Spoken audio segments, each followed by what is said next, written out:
Welcome to the Good Games Podcast, episode number 200. Finally, we made it. This is a show where we talk about video games and gaming-related things. My name is Frank from Palm Manso, and I'm your host. And I'm usually joined by my co-host, Alex Nunez, but you'll hear more from him later on. So right now, it's just me, talking to you guys and rapping. So this episode being our 200th, we wanted to do something special and different. And with that came the idea of exploring video game music. It's a super important aspect of the medium that often goes overlooked and or underappreciated, in my opinion. So I asked some of our friends who have been on the show previously to share their side on the matter, and I was met with crazy amounts of enthusiasm, passion, and insight into the topic. It was really surprising to me to think that there were other people out there that love video game music as much, if not way more than me, and that's really something special. I want to thank everyone for indulging us on this creative endeavor. And small disclaimer, this episode is filled with music, and we also did give credit to all of the sources in the show notes. So you'll be hearing from Tiny Neenja, Squarepainter, and Mr. Bryan Newton, and the amazing amount of love and zeal that they had on this subject. That's a little bit of an inside joke, and you'll find out about that in the episode. But if you know your video game music, then you know exactly what I mean. I also sat down with Alex later on, who offered an interesting perspective on game music. So don't worry, he's here. You'll just have to wait your turn for the Alex fans out there. So all right, without further ado, let's start the episode. As always, you should go to innercitygeeks.com, which is your one-stop shop for everything geek, and where you can follow along with us. While you're there, click on that Amazon banner and buy stuff, because it helps us all out. Listen and subscribe to our shows, read our reviews, and leave a review about us yourself anywhere that you can. We hope you enjoy this one, especially me, because it's kind of a passion project of mine. I've been wanting to do something like this for a long time. So yeah, that's it. Good games, everybody. And this is Good Games Podcast, episode number 200. Wow, with music appreciation.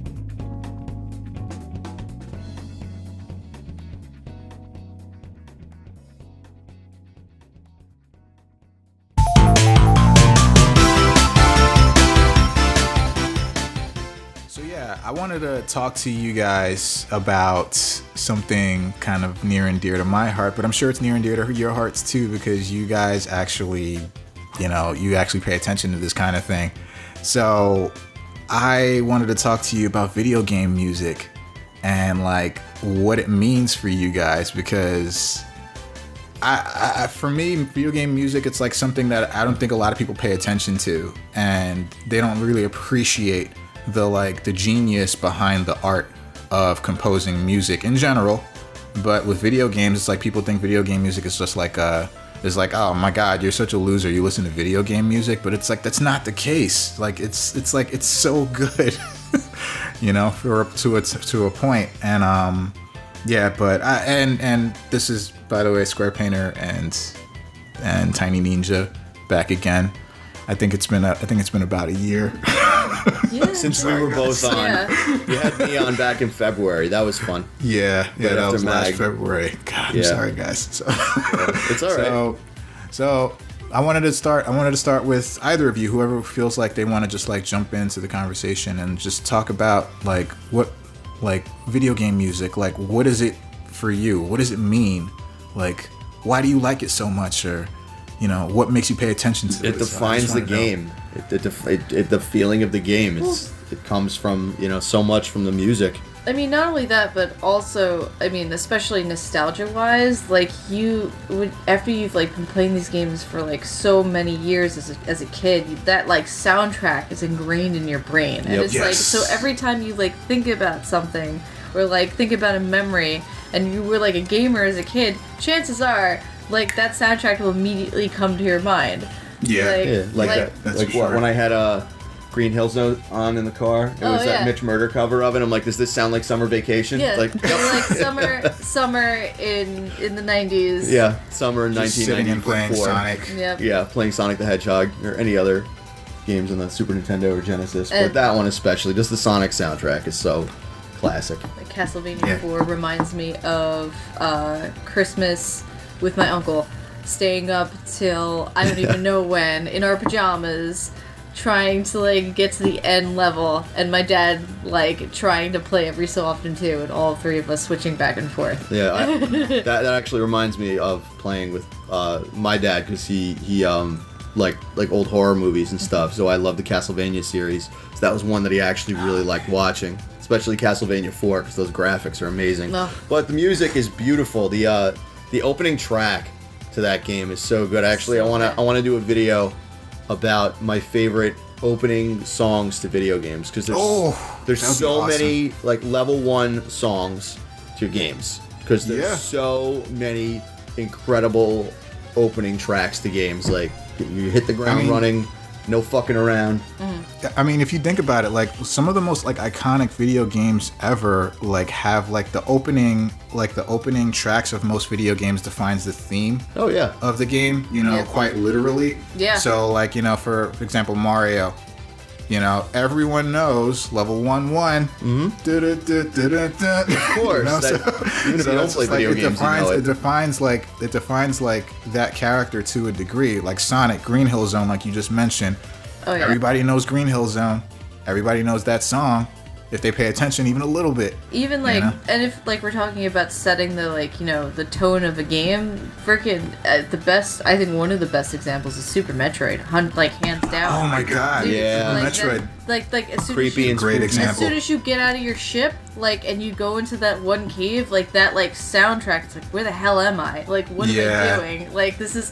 Like, that's like another memory of me walking around as a kid, not knowing what the hell I was doing, getting lost, but like also be it like that feeling of that, like Yeah, you brought up a great point. You brought up a great point, Nino, with the whole that it's the music sticks with you. It stays with you even after the game is over, even after you've beaten the game or replayed it and beaten it again.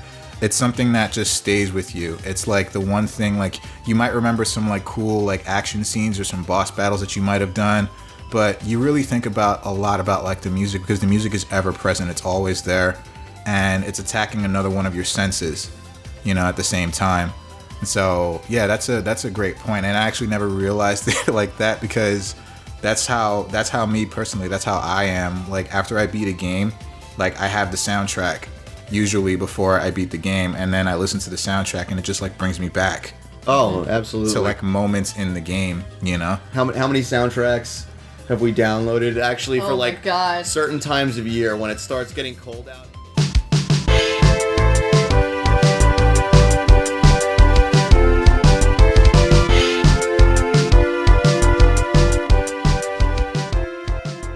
Drunkenly watched them and gave drunken commentary. Like 2 a.m. first night of Mag. It was fun. That's awesome. Yeah. That's awesome. This is what MacFest does to everybody. By the way, if you haven't been to MacFest, people who are listening, I mean, just go. Just do it. Go. Is that where that's where we met, right? You saw the Sonic painting, which now you own. Yeah, it's here. I wish I could move my camera, but I shouldn't. No, don't. But it's God. over there. I'm so happy that it went to you, man. Oh, thanks, man. Thank you. I'm so glad that it went to me too, man. Of course. Well, of course. No, I appreciate it. So okay. So I wanted to ask you guys. So a follow up question for you guys is that do you have a favorite?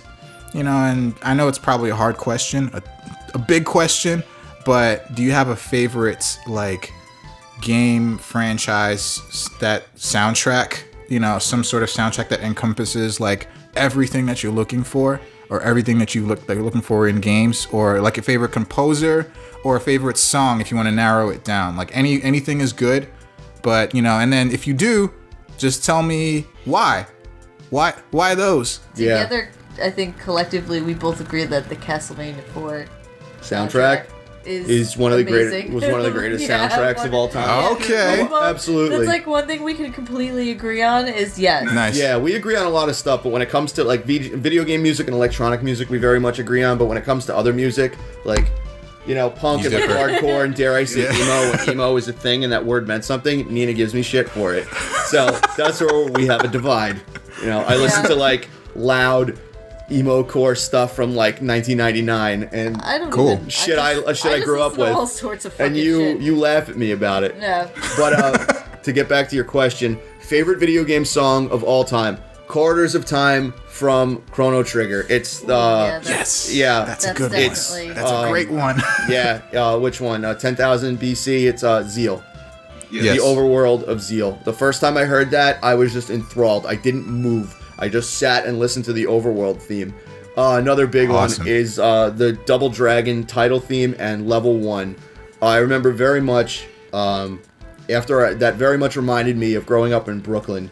Just the Double Dragon theme, like playing that game all the time with like some of my next door neighbors. And I was very homesick for years after I moved. And when Super Double Dragon came out, and I finally got to Mission 4, it's the music from Level 1 remixed. You know, like a 16-bit update. Yeah. And there's one part where you go through the level, and the second part you're on the fire escapes. And listening to that music and seeing fire escapes with like brown brick buildings, that's what we used to do. In Brooklyn, we had fire escapes outside in the summer, and would just sit out there like 8 years old and play with our toys and like smell like, you know, my parents like barbecuing upstairs and stuff. Wouldn't have dinner, but it just I just sat there with the controller down, and I at that moment I was home right there, listening to that. Man, music and memory. Look at that, man. Totally. That is crazy. Yep. I was kind of there with you for a second. Seriously, like, it just brings you right in. I'm sure we would have been super friends growing up playing video games as kids. Got to stick together as Brooklynites. Yes, absolutely. And favorite composer? Are we really gonna go down this? I mean, Yuzo Koshiro. That could be a 2-hour conversation in it. That's yeah. I'm gonna say that is a hell of a pick, like, cause that dude, way ahead of his time. Oh my god, yeah. He was 17. He was like decades ahead of his time. It was crazy. 17 years old when he composed ActRaiser. I have my complete in-box copy signed by him. I got it signed at MAG a few years ago when he was there, like probably 4 or 5 years ago now. I'm sad I missed that, man. I'm sad I missed him being there. That's crazy. But it was always like growing up, I loved all these games and I loved all these soundtracks, and I didn't realize it was him. Like, you know, Shinobi 2 and 3, the Streets of Rage series, ActRaiser. Like, I loved all these games, and it's just that music by Yuzo. I didn't know what the hell that meant, who that was, and then years later, growing up, like, it's all the same guy. Shinobi 3 is a great soundtrack to work out to, also. Okay. The track when you're on the horse.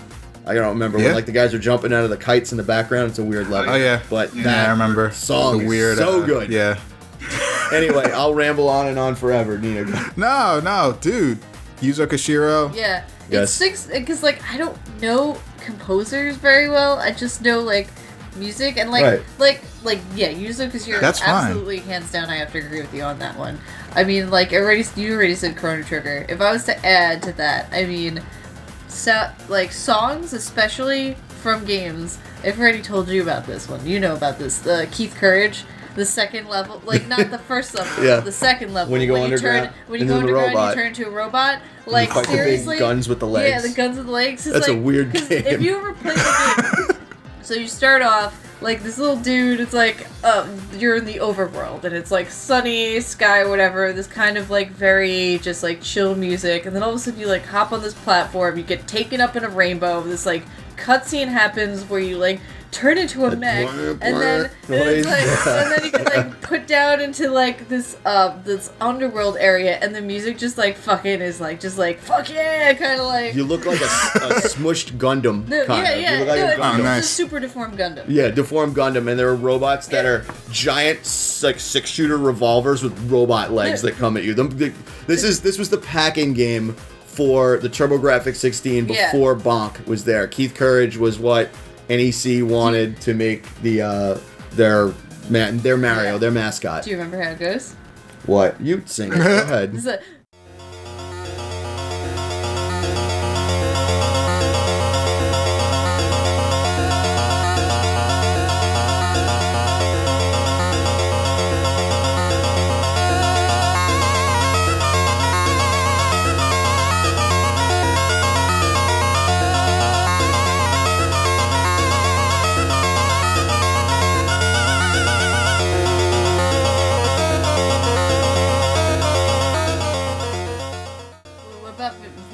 soundtracks again. Oh, okay. Final Fantasy VI. No. Final Fantasy VI, the overworld theme. Me and my brother and our friends used to play Hero Quest, Battle Masters, and Dragon Strike, and when we would play that, we would put the Final Fantasy VI soundtrack on, because it in Final Fantasy Chronicles for PS1, it came with the soundtrack of like selected songs, and the overworld theme, which I guess is Terra's theme. Terra's theme. I love that theme, man. Yeah, I love it. It's beautiful. We would just put that on loop while we have like a 4-hour game. You know, that's and so it just cool. set the mood. No. Yeah, I could totally listen to that song for like hours. Yeah. I don't know if you guys ever played it, but Ragnarok Online was my jam for many, many years, and That's early MMO. it's Yeah. like one of like the first MMOs. It was like That or EverQuest was at the same time as EverQuest. yeah, I think it was around the same time Right. when like people Mid-90s, started getting late like 90s. cable Late 90s. like internet connections and it wasn't dial up anymore. Then Yeah. like all of a sudden the MMOs started popping up, and I were like, dude, that the just like the beginning level, it just like brings me back to being like an angsty teenager, just like stuck in my room. Brings you back to being an angsty teenager. What? You never grew Lord. out of that. Well, at least he said you're a teenager still now. Even now. But Even now. Yeah, you guys, like I feel so you said Yuzo Koshiro, man. I feel like we've got to talk about Streets of Rage for a little bit. Okay, man. we can. Opening level for Streets of Rage 2. Yes. What was the name of it? Go straight. Go straight. Yes. Spin on the bridge is good. Fighting in the street, the opening level Fighting in from the Streets street. of Rage 1. That one's really good. The boss battle theme. Oh is yeah. always Well, good. there's like 2 boss battles, right? Yeah, there's well, I know there's like the regular boss battle theme, and then there's like Mr. X's theme. Right. And then in Streets of Rage 3, there's a completely different boss battle theme. Yep. And Mr. X also had a different theme. The robot, Mr. X. Right, the X robot. Well, yeah. Well, there's like the skeleton robot, and then there's like the Mr. X, like giant prototype one. yeah. If you get the right path. And then there was that other one when you're down in like the tunnels and you got to fight the Yamato. There's 3 of them. Oh, There's like yeah. the Create Shinobi Reverse is the name of that track. Yeah, there's so many different boss themes for that. Actually, here, let me look this up. There's one track I think called the Last Soul. That one is really good. The Last Soul. That sounds familiar. I'm also thinking of the there was one track in the elevator part for Streets of Rage 1. Yes. I thought yes. that was amazing. Yep. Like it really fit really well. And I don't know, for some reason, like I see that I listen to that track and I think like it kind of like, I don't know, something about it. It was just like, it's like summertime. Yeah. You see it in like summertime. You see like palm trees in the background. And it's like, I don't know, for some reason going up the side of a building, it reminded me of like New York. It reminded me of like summertime in New York. And I can totally see that really well. Absolutely. You know? I mean, even though I guess the game was supposed to be a fictional Los Angeles. Yeah. But yeah, I could totally see that. Another one that reminded me of like summertime with like palm trees in the back. You ever? Yeah. It's a sort of obscure brawler for Super Nintendo. You ever heard of Ninja Warriors? Taito did it. I have heard of it. It's a fantastic brawler. First of all, emulated Really? because the card is super expensive now. It's Okay. so good. But the music is great. The opening track to that game, level 1, is so awesome. Nice. And Nina has a I think I track. might already have it. Somehow in a different way. You know what I mean? Oh, okay. I mean, what emulation? I didn't say anything. Nina has a track here that is. If you could hear this. I cannot. What? I can now. I'm sorry, but I really like the Mario Paint music. The Mario Paint music is amazing because it's so like it just fits so well with you just going to work. So good. And like you could, I remember Just going to work. You could Yeah. like remember like how you could change like the background music and stuff like that. Yeah, this is Yeah. the one Brent did the lyrics Oh, for. yeah. Paint a tree, and then you'll see. But wait, do you guys remember that was my childhood. No. That's I think that was like all of our childhoods, no? Like that's why it's like that's why like the music is like so like in our memory, like it's like we just link it to going back to a simpler time. Yeah, Contra, You know? Contra 3 level 1. That I can't even hum that 3, music oh my because it's so God, crazy. Contra 3 was great. Yeah, that is great. just like hit the ground running. it's time for revenge. It's time to fuck up every alien in your path, just running through this completely decimated city. You start with a machine gun. You have dual guns this time. It's like Contra 3 is not fucking around. That opening level music is not fucking around. No, but what about speaking of not fucking around? So which Sonic soundtrack do you think is the better one of all? Oh my God! You are not messing around right now. You can't do this. I love. I'll let you go first. I'm gonna think. Sonic and Knuckles? I don't know, but then like even Sonic 1 there's so many good tracks. It's so hard to pick. There's so many good songs. Sonic and Knuckles. I would say we should go through all of the zones and see. Yeah. And then when they started remixing zones and after 3, like, oh my God. I mean, Would you say Sonic and Knuckles? but I like 2 a lot more. To Yeah. be honest. Wait. What Okay. sticks out? What sticks out in 2 that puts that over? Mystic the top Cave for you? Zone. That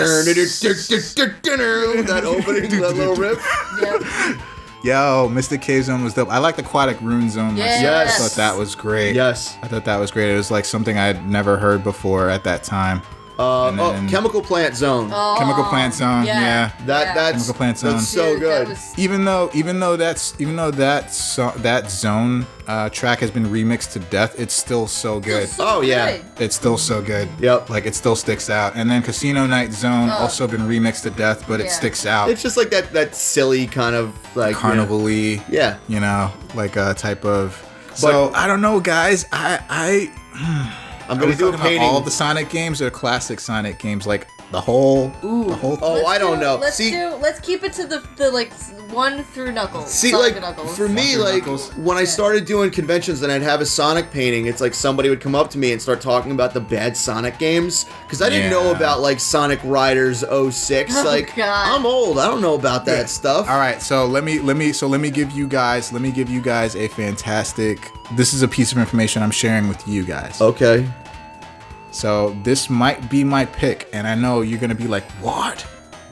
But Sonic 06 probably has the best Sonic music of the entire. Okay, I know the game's terrible, Really? but The game is okay. horrible, but it has a good listen soundtrack. to the music. All right. There's Listen to the music. Plenty It's of games that are shitty that have great. Oh yeah, that have really soundtracks. good music. Yeah? Yeah. Or at least the music sticks out more than the No, game itself. absolutely. So I wouldn't fault you for that, not at all. I believe Sonic 06 is my favorite, but if I had to go with classic, then I would say Sonic 3. Yeah. Like Angel Island Zone Act 2, Hydro City Zone Act 2, Ice Cap Zone, both of them. Ice Cap Zone. Yeah. Yeah. You know, Carnival so- Night Zone was great. Like I loved it all, except not so much Marble Garden Zone. I was like, I liked Marble Gardens. Marble Gardens You did? is okay. Yeah. it was a bit of an acquired taste for me, but I like them all. Launch Base Zone was great too. Oh, Yeah. man. Sonic CD, man. Wacky Workbench. Sonic English or Japanese? Oh, that's right. They're different. English. Yeah, English. Okay. No, they're both good. They're both great. Absolutely. And what's the second area in I can never remember the name of it. It's like something Madness or something. I don't know.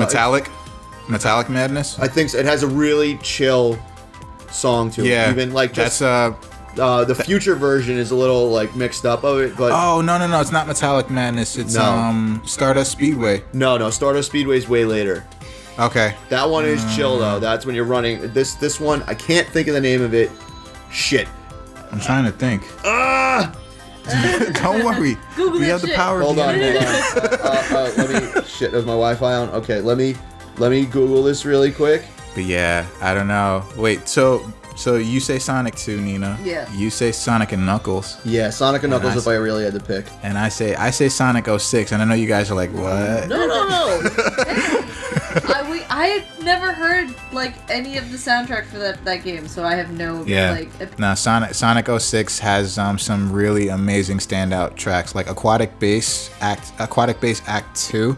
Yeah. Beautiful. It's really chill. Fucking beautiful. Beautiful piece of music right there. All right. Yeah, like Aquatic Ambience from Donkey Kong Country. Like Oh yeah, Don- yeah. Donkey That's another game. Donkey Kong Country. Donkey Kong yeah. Country when David Wise was composing. Yeah. Yeah. But Sonic CD Collision Chaos. That's the one. Thank you. There yeah, you go. Metallic There you Madness is like the final zone, like the 7th zone. you Yeah, go to. Metallic Madness is the 7th Yeah, zone. Collision Chaos. I don't know why that one never sticks with me, but that track I remember actually. That is really good.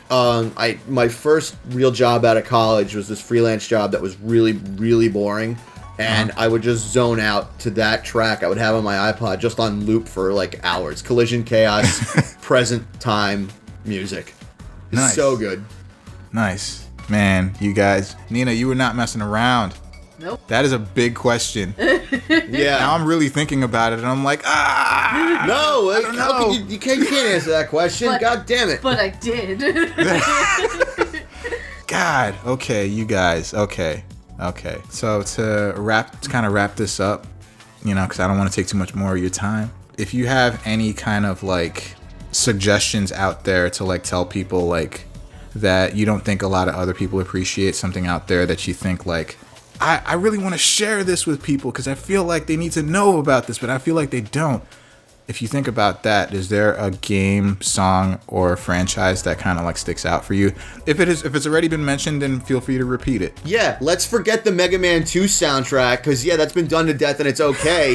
If we're talking Mega Man games on the Nintendo, Mega Man 4 has the best soundtrack. Mega Man 4! Mega Man 4. Everyone forgets 4, or either shits on 4 or forgets 4. Yeah, they do shit on 4. Aside from that, like, 3 was the first one I played. If I really had to pick my favorite out of the series from playing those games to death, Mega Man 4 is my favorite one. Nice. Yeah, that game is so good. Skullman's theme? Hell yeah. Man, I was in love with Snake Man's theme. Oh, From yeah. Mega Man 7? Shit. Snake Man's from 3. 3, yeah, thank you. Yeah. 7 was the 16-bit versions. There's some good soundtracks on there. 7 gets a lot of unwarranted hate. 7's a good game. And then I also played 8, and I'm like, that got some hate that was kind of warranted. 8 was weird. Oh, I mean, we're going to talk flawless game, flawless soundtrack, Mega Man X. Mega Man X. 10 out of 10 across the board in every department. Yep. Even Mega Man X. I liked all the, well, I wouldn't say all the X games, but I liked X1, 2, 3, 4, 5, 6, 7 and 8. I really Yeah, they kind of not so much forced there. those I out. played them. I know X4 and X5 are like awesome. I've only played X1, 2, and 3. Oh, okay. You should definitely check out X4. X4 like just it just brought like such a new take on the series, like especially with the updated like animation and the new bosses. I didn't like that they jumped ship and went to the PlayStation. Like, no, Mega Man goes on Nintendo, not PlayStation. This is crazy. Yeah. Have you ever played the Saturn version of X3? Oh, there's a Saturn version of X3. There's a Saturn version of X3. Wow, I had no idea. If you hear can probably jingling, emulate that too, but there's, I mean, you could do whatever you want. All right. Saturn emulation isn't that good though, but you could. But there's a Saturn version of X3, but literally the only difference is that it runs a little smoother. The frame rate's a lot smoother, but also they have like anime intros for each boss. Ooh, really? Instead of like the standard, like da-da-da-da-da, like that whole thing. It's an anime intro for each boss, which is pretty cool. Really cool. That is very good. Yeah. Oh, also remixed music. So that's kind of an important part of why I'm talking about that. Yeah. What was the Hornets' name? Blast Hornets. Music was really good, and that I remember. You should listen to the Saturn remix version. Yeah. Oh god, I'm gonna have to look that up. It's really good. But I just recently, I was like, I remember really liking the X3 soundtrack, and like every song has a really like the rocking quality to it. I really like Neon Tiger's soundtrack for some reason. Yeah, like, that was a slower really one, but I like it. It's okay. Yeah, I liked it a lot. I liked Blast Hornet. I liked oh my god, why am I forgetting the bosses now? Like the praying mantis sort of creature, I forget. But in any case, X3 had a pretty great soundtrack. X2, I thought X2 soundtrack stood out really well for me as well. Yeah, I liked Flame Stag Level. I liked Overdrive Ostrich. Yeah. Yeah, Bubble Crab. Liking. Oh, we got someone here. Someone else wants to put his opinion in. Oh.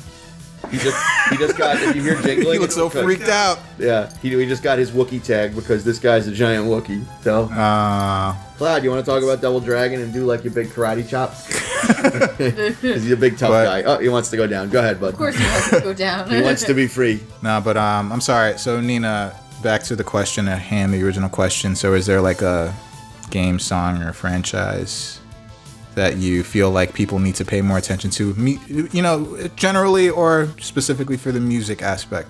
If I was gonna name one, it's actually, I mean, if I'm going for newer games, obviously the Doom soundtrack. I knew you were gonna say that. The Doom soundtrack is Mick Gordon, amazing. yeah. God, it's perfect. Plays it on like an 8-string It's down fucking drop tune guitar. It's great. ridiculous. Listen to that at the gym, man. Rip and tear. You'll throw weights through the wall. I feel like punching people. Yeah, that's right. But a game that it's a little indie game that not too many people know about, that I freaking love the soundtrack to. The game was actually pretty good, although it was really short. What's that game called? Shovel Knight. Well, that. But also there's Shovel another Knight! game.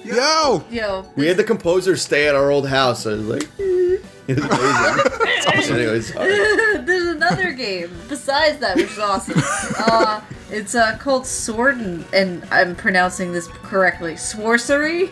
It's like Sworcery? Sworcery. Yeah. Okay. SW. Sword and It's like- sorcery. It's all like it's like pixel like art kind of, and it's like this little fantasy adventure game that I swear is way too short, but the soundtrack is fantastic.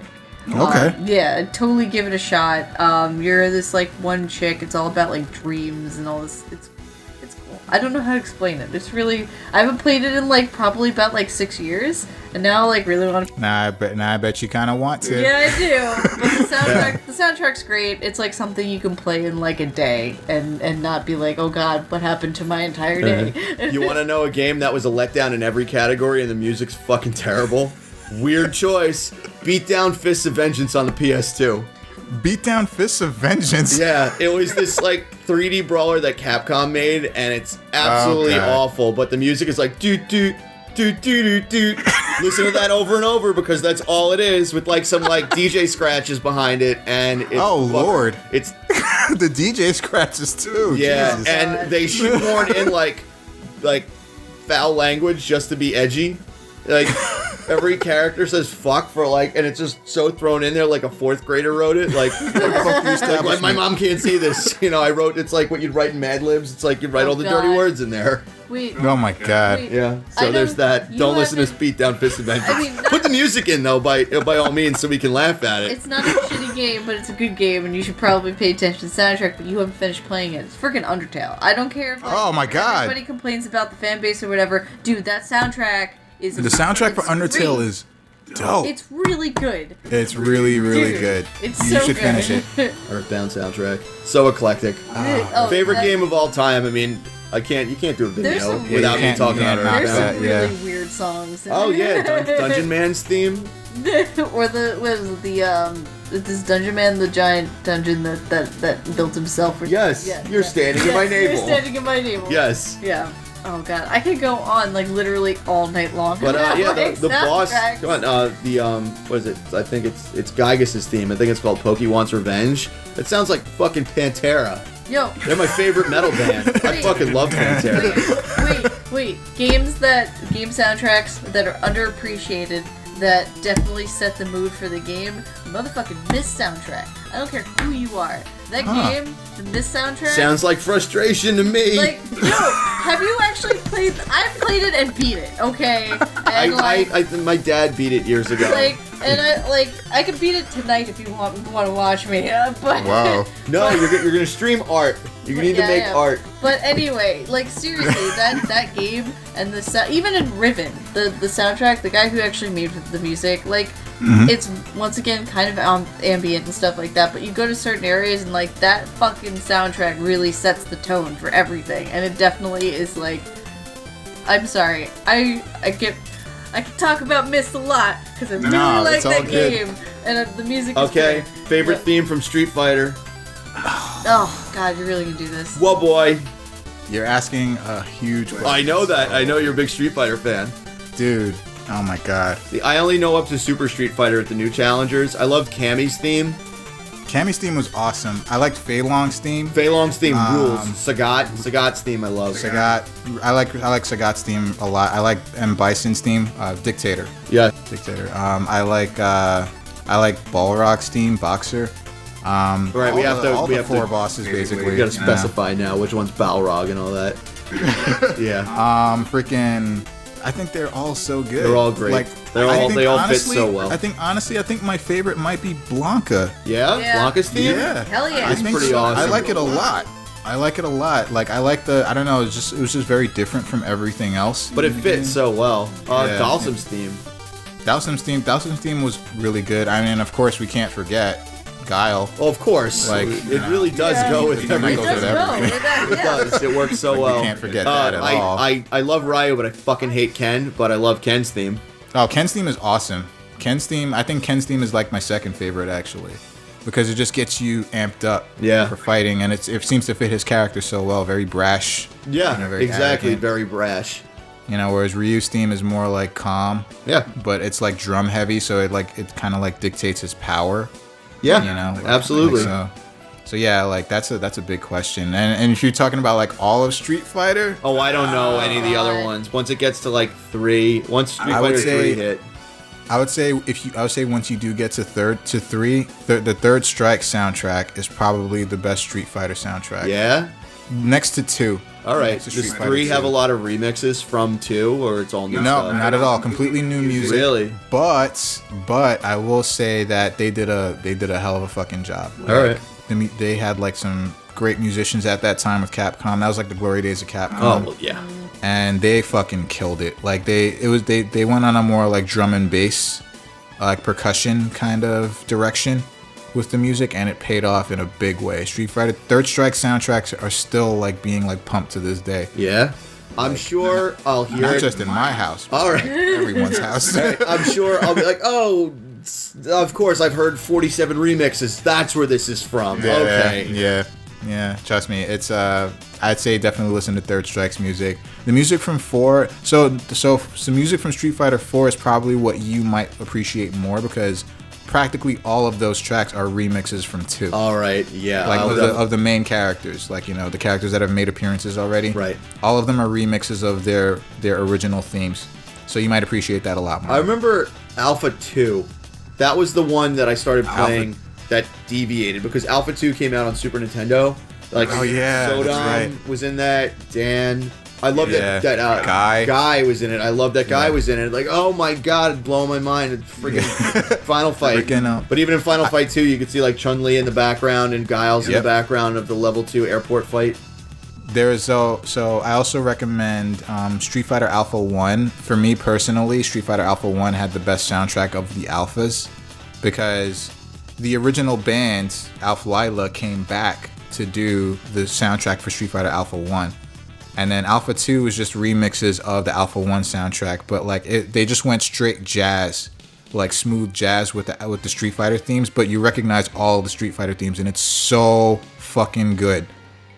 Like, it's so fucking good. Just take a listen to Alpha. Like, you like Sagat's theme? Listen to Sagat's theme from the first Street Fighter Alpha. Yeah? It's amazing. Yeah? All right. It's awesome. So, yeah, it's a big question. Yeah, I know. That's always like, let's sit down for an hour and discuss this. Like, just Street Fighter. My God. That's a big question. But you guys, I could do this forever. I know. Me It's too. hard. You talk video It's games. gonna be like a I know, 3-hour. because when we were talking on Facebook before, you asked me, and then you're like, "Oh, Nina," like, "Okay, oh, geez, both of us," and then us going back and forth. It's gonna be that's the 3-hour discussion I know. itself. This could be like hours long. Yeah. Yes. Discussing video game music. And I was like, oh yeah, it's gonna be like 30 minutes. No, It's been like an hour so far. clearly probably. past that right now. Yeah. But yeah, nah, you guys. I just wanna thank you guys so much for indulging me on this. Anytime, discussion. man. Yeah. Anytime. And I hope you guys had fun talking. Oh, of course, oh man. my Always God, have a blast yeah. hanging. I think this is like the first time I've ever like actually like talked about game music in depth with people. Really? Yo, anytime you want to talk about game music, I'm so down. Both of us are so down for talking. I will take you up on Yeah. it. We want to talk like tomorrow. Yeah. Or do you ever want to talk like just pixel art? I kind of got a few things to say about pixel art. I don't know. I mean, maybe. Uh-oh. Yeah. That's a whole. Might have to bring you back on the show. We can talk pixel art. Good pixel art, bad. We're doing. We're hopefully. I got to put the application in for Too Many Games. We're gonna do a panel about awesome. like box art for video games. Good, bad. our favorite shitty box art, our favorite good box art. Everybody now, everyone's biting off my favorite bad box art. Stay away from this shit. It's fucking rival turf, man. Everyone's like, oh, no. It's like, no. I was saying this shit in like the 90s with my brother. It's like those two tough kids with the blue building in the back. Those kids look like they're from like Shredder's, like, you know, the Foot Clan, like in the Ninja Turtles movie, that would hang out in the arcade smoking cigarettes and playing Narc. Like, that's what those kids look like. Like, Jesus. So many people are talking, ooh, yeah, like they're, you know, you're not fucking original. Like, you didn't discover this. I did. Me. I thought that. I've been laughing at that box art for 20 years. All right, just calm down. It's like, we understand. Got it. No. But so if you come to too many games, you gotta. Hopefully, we'll do the panel there talking about. Shitty box. If I get the chance to go to too many games, I'll be there. Awesome. I'll be there for your panel. Hell yeah. I'm not gonna miss out on that. If we do the panel, I still gotta submit it. Submit that up. I know. Location. Let's put it out there. You know, let's put it out there, and it'll come if you build it. All right, guys. So yeah. Thanks again. Of course. Anytime, man.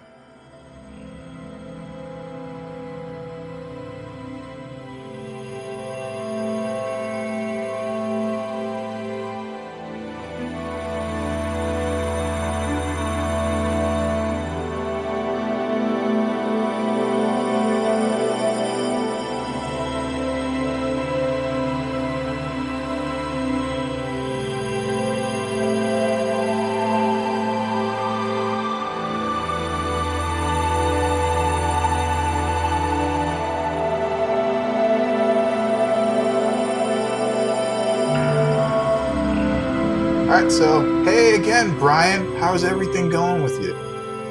I'm fine, just busy. God, I know you're always busy. That's usually my answer. That's always my answer. I'm just like, oh god, that's so much to do. I'm doing alright. And I never feel like I accomplish anything. That's the worst part of it. Are you kidding me? Are you kidding me? Man, I see your name. I see your name on the credits of like animated shows that are like that people are insane over. So you're doing all right, man. You're doing a little something. It's a little something. It's fine.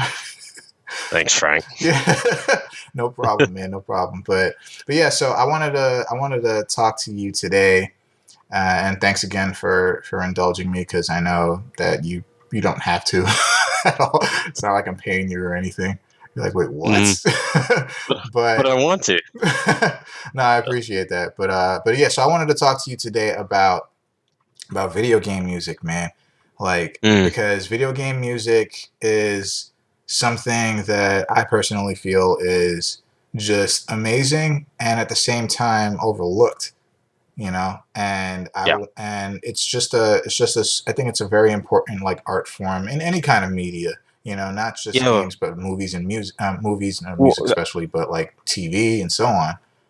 Yeah, I was gonna say that, but like orchestration, or scores in movies is one of my favorite things too. So video games just a natural evolution of that, and the fact that with a game you spend more time with, you have to make sure that the music and the score and what you're listening to is like super on point. Yeah, creating that mood and that atmosphere. Yeah, no, I completely agree. I listen to movie scores just because it brings me back to like scenes in the movie.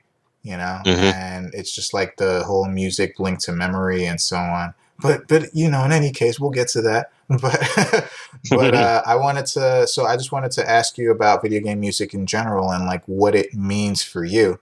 You know, like what made you notice it? What made it stick out for you, like as something that you're actually like really like paying attention to now? Yeah, I think like for me, since I've been playing video games since like the original Nintendo. You had like The Legend of Zelda was a great score. Several of the Mega Mans, like I had the first Mega Man on Game Boy, which was just a redoing of Mega Man 1, if I recall. Yeah, and I remember, I think I remember Electric Man was like one of my favorite themes. Nice. So I'll credit Electric Man from Mega Man as like one of my first kind of like, oh man, music, like beyond playing the game, I would think about that game, the theme to that game, like do do do do, and just like Electric Man's theme. I mean, Yeah, so the Mario Brothers score, Zelda, Mega Man were like kind of the tops at that point. And then later, when I started playing role-playing games, specifically Japanese role-playing games, the first one I played must have been Final Fantasy II. Okay. And Final Fantasy II had a really great score, and I remember me and my buddy got to the final boss, Zeramos. Even though it took us so long to beat him, I mean, in my head it probably took like months to beat him, but really it maybe only been like a week or two. We would try to beat him, and then we would fail or die, and then we'd come back later, try to beat him, fail or die, and it was like one of those things where like that score stuck in my head, that final boss music. Oh, that's a really interesting take, because I would think that it's not just for the reason that maybe it just sounded good, but it just, again, it's also linked to like a memory of you spending so much time on this one like boss that the music just kind of like bled in there, you know? Yeah, because even at that time, I learned that song within that week or so when we were fighting that boss. And I remember going to school that week and just like knowing that song, just like da da da, and it's like this epic kind of like Starfield journey, and like you got this monster in front of you, and you got your team party members, and they're falling, but you gotta like res them up, and you're using Kane and doing his jump move and just all that stuff. So nice. Nice. I think, to me, I've had friends who would like not listen to the music and listen to other things while they're playing games, and like for me, I'm like, but like the music's in there for a reason. Exactly. I get like not every track's gonna be good, or like maybe not every this or it might not fit. Every score is gonna be good. Yeah, it might not fit and may be like counterintuitive, but like most times you're like, there's certain songs, especially in the Street Fighter series, and I'll say specifically Street Fighter EX. I have a song on that one which I will not lose to. What? Which one? Yeah. Which track? It's a Rising Dragon, Ryu's theme. Yo. That song, I refuse to lose to that song. Yeah. Yo, I love this because I have like certain games where like, and they're fighting games for the most part, but there are certain games where if the theme is playing, like I will not lose. I refuse to lose at that particular game with this particular track. That is awesome. Yeah. That's awesome. I thought I was the only one. There's even been no. There's even been times I will play another game. Like I think I was playing SNK versus Capcom or Street Fighter. Okay. And then literally like I'm not doing so hot. I was like, hold on for a minute. I'll get my iPod, put on that track, and I'm like, okay, now we can do this. And it turns out pretty well most times. Man, oh my God! I thought I was the only one. I gotta give it up. I gotta give it up to you for that. To the EX series though, because EX series has some fantastic music, like Ken's theme, Guardians of Light. That was a great theme. Yeah, Light Guardian. Yeah, Light Guardian. Strange Sunset. Strange Sunset. I love Strange Sunset because it's like it's not Guile's theme. Guile's theme is an amazing theme, but like if you want to cool down, it's Alan's theme. But like if you want to cool down after that stage, like, all right, I'm on the tarmac with all these jets, and it's like the sun's going down. I need to cool down right now. Yeah, and it's got like, it's like very jazzy. It's very jazzy, but very mellow at the same time. Yeah, and then after that, if I still like, I'm gonna kick your ass tonight, is Crackerjack and Blair's theme, Garnet Sky. Yes. Yeah, that's and I'm really glad it's coming. EX series is coming back, and I think they're keeping the music because every time they use the new promo video, they're playing all the old themes. So I'm like, fucking dope. I had to like get that music on my own from when I was at college. We had an audio recording and tape deck players, so I brought my PlayStation in the school. And you know how you can go through like the options section, like play like track music. Yeah, I made my own soundtrack from that game. Nice. Yeah, because there was no way to officially get it, so I'm like this, and this is like before the internet really was a thing you could pirate music from. This is like the Napster era. I know exactly which. I used to make mixtapes of video game music, and the only way I could do the mixtapes of the video game music is because at the time. This is like right before the internet, but like at the time, there were like some PlayStation discs that actually had the full soundtrack on the disc. Or there would be the Red Book audio, which I think that's what they called it at the time. That's the file name, but it's Red Book audio on a Saturn disc or a PlayStation 1 disc. And so then you put it in a CD player, and you'd And be it'll able play to the like music. play the music, and then I'd be able to make like mixtapes of different tracks and so on and so forth. So yeah, I did that. I did that with my Saturn disc too, because they didn't have that blue film on the back, so you could actually do that. Yep. Yeah, because of course Marvel superheroes, especially with the most recent Infinity War Thanos theme. Yeah, Thanos, man, Thanos. Yeah, we had a conversation about this before we started today. God. Infinity War. But yeah, man, no, that's a hell of a call out to EX, man. Okay, all right, this guy, he knows his stuff. So yeah. So that's at least my history with video game music. Okay. We haven't even talked about which song is my top. All right, so then let's get into the breaking question. So you don't have to necessarily say like which song is your top, but like, I mean, of course you can after the fact, but like which franchise? Like, is there a franchise overall that like just has a lot of like music that you just enjoy, or do you boil it down to like one specific track from one specific game? Okay, that's tough because there are some incredible video game soundtracks which are like one and done. And the thing about that too is, before you answer your question, the thing about that too is that video game music has evolved so much. Like, you know, it's not chiptune-y anymore, like 8-bit, 16-bit sounding anymore. Now it's like, you know, like full-blown 60-piece orchestra, you know, 100-piece orchestra in some cases, and then now it's kind of like going backwards, where it's like we're getting like retro games that are going back to like the 8-bit, 16-bit like chiptune music, like Sonic Mania is an example, you know. Yeah, and Shovel Knight. Shovel Knight, fantastic soundtrack. I actually met that composer once because I have a friend who works for. I have a friend who works at Yacht Games, and for his birthday, the composer was there. And I told him like, you made one of the best soundtracks in recent memory. Dude, that is so true. That is so true. The Shovel Knight soundtrack is amazing. It is so good. And I'm glad you kind of contextualized that for me, because now it made my choice even easier. Okay. So, my choice for like best franchise video game soundtrack is Chrono Trigger. Yes. Yeah. And that's not a controversial opinion at all. No. I understand. but no. When you consider Chrono Trigger and Chrono Cross, and if I go through my iTunes playlist, like Chrono Cross like inches out Chrono Trigger by like 1 or 2 songs, and that's counting for like averaging out as far as like top 5 stars. No, the majority of the track, I say the majority, like pretty much all of the tracks from both of those games are amazing. Yes, and it's really hard to even pick favorites out of that. And like thematically, I was recently listening to something about the making of Chrono Trigger and how I'm gonna fuck up his name, but Yasunori Matsuda.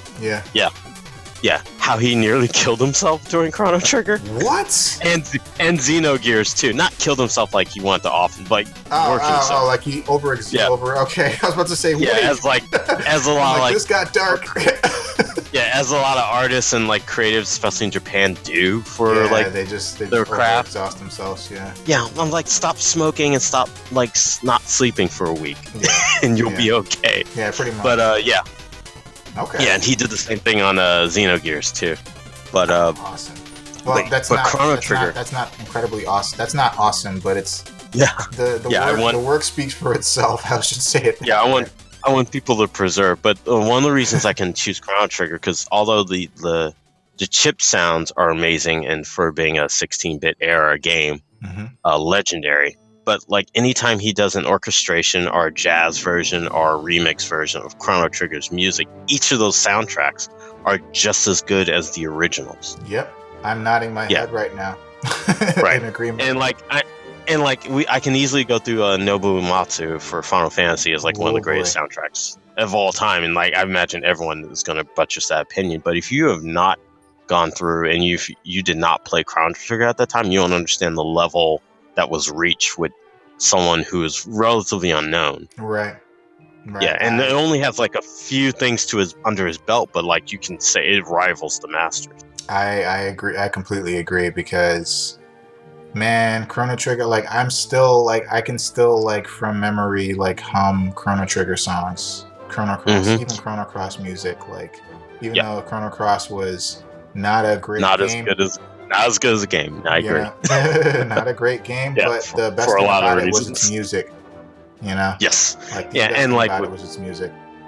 agreed. The best thing about it was his music, and like for that, you can see how with Chrono Trigger itself, the height of its score leads itself to being one of the greatest games ever made. Oh yeah. To this day, I'm trying to find a game that's better. I'm like, this is not really, because hard. anything else, It's really hard to do. yeah, because anything else is like for me too. Yeah, because it's like it's comprehensive. Because like if you like comedy, it's good for comedy. If you like drama, it's good for drama. Action, story, pacing, because it's not a super long game, but it's not a short game either. Challenge is just challenging enough, but it's also not too easy. Yeah, and it all fits so perfectly, well. Just like what Thanos wants. It's perfectly balanced, as all things should be. Oh my god, man, he sure did it. Yeah, he sure did it though. But yeah, man. So okay, all right. So and Chrono Trigger is like the greatest score. Nice. And so what about a particular track?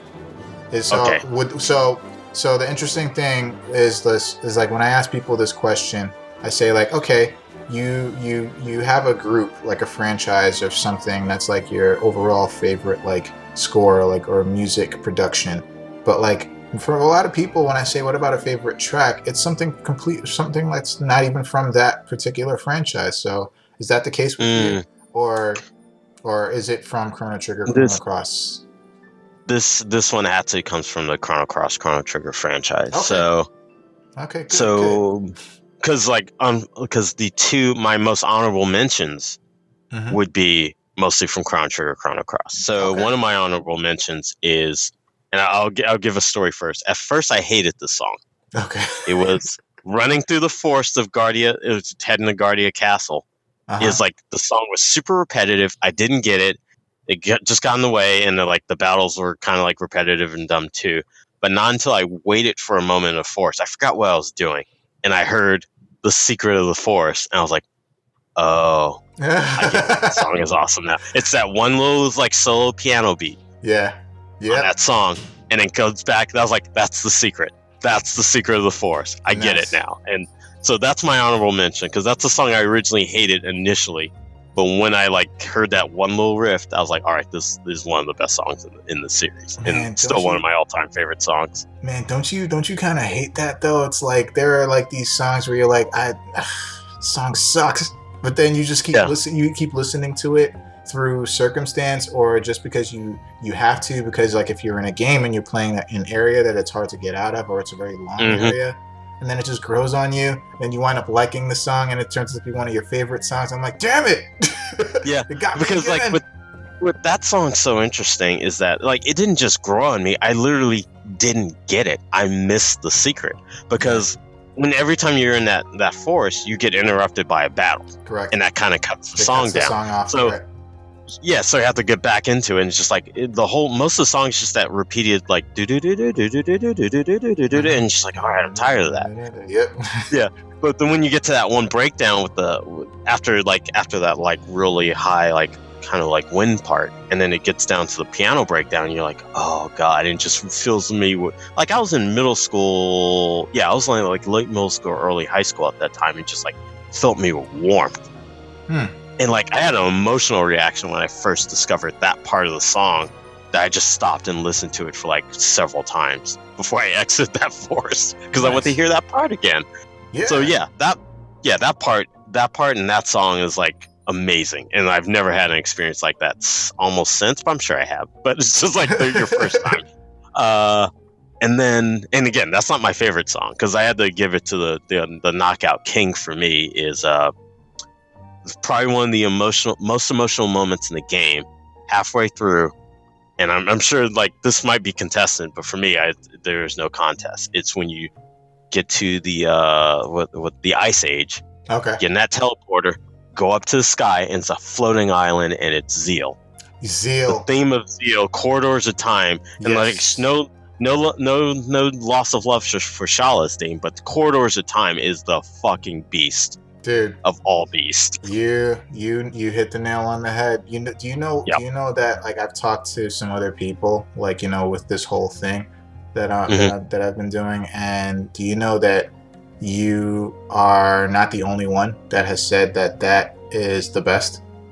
Okay, I was trying to be as like out there as possible, but really it's the king. It's the king of themes. Yeah, that's king, our queen of. It's the queen of themes because Queen Zeal.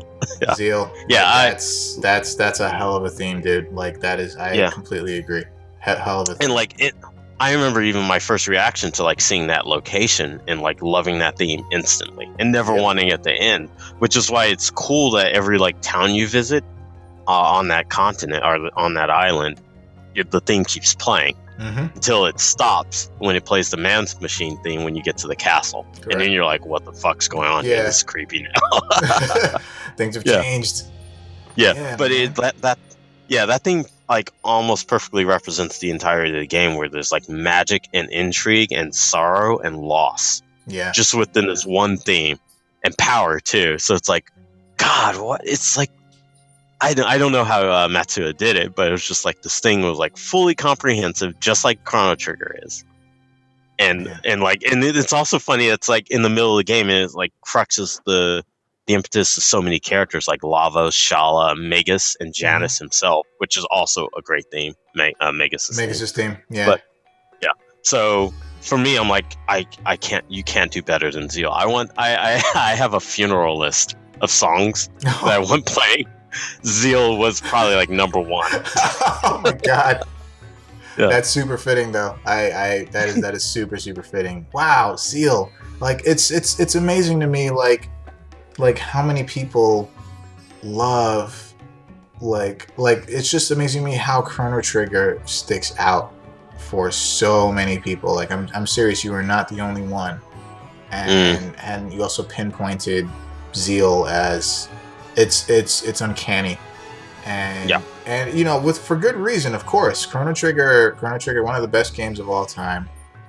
I dare say one of the best scores of all time in video games, and it's just because I'll rank them. I'll look at all the like my soundtracks and see how many have 5 to 4 stars and how many 5 to 4 stars are there. The amount of listens that you have, you know. Right, and then like and just to be fair, I'll do the averages. Like, okay, so Final Fantasy VI has 86 tracks, but like Chrono Trigger has like 50 tracks, so I have to do the averaging on that. And it's like Chrono Trigger still tops. Still wins. Yeah, even though Final Fantasy VI is a beast of a soundtrack too, and a beast of a game. Yes, it is. Yes, it is. So, I in that game, I particularly love Terra's theme, the overworld. Terra's a great theme. Yeah, I love that. I love that theme so much. It's probably one of the best overworld themes. Now I think about it. I think so too. I completely agree with that. Man, another one. Yeah, and again, no love lost to any other like video game score, because like Final Fantasy VI, the final music, when it's the credits playing with all the reintroduction of all the characters, those parts of that would just make me cry every time. Like Cyan's theme, Shadow's theme, tears. Yeah, I'm still in tears when I listen to that. But like with Chrono Trigger, Secret of the Force, Chrono's main theme, Epoch's theme, Lucas' theme, Magus' theme, Zeal, the final battle, World Revolution, even unreleased tracks like that one mountain track.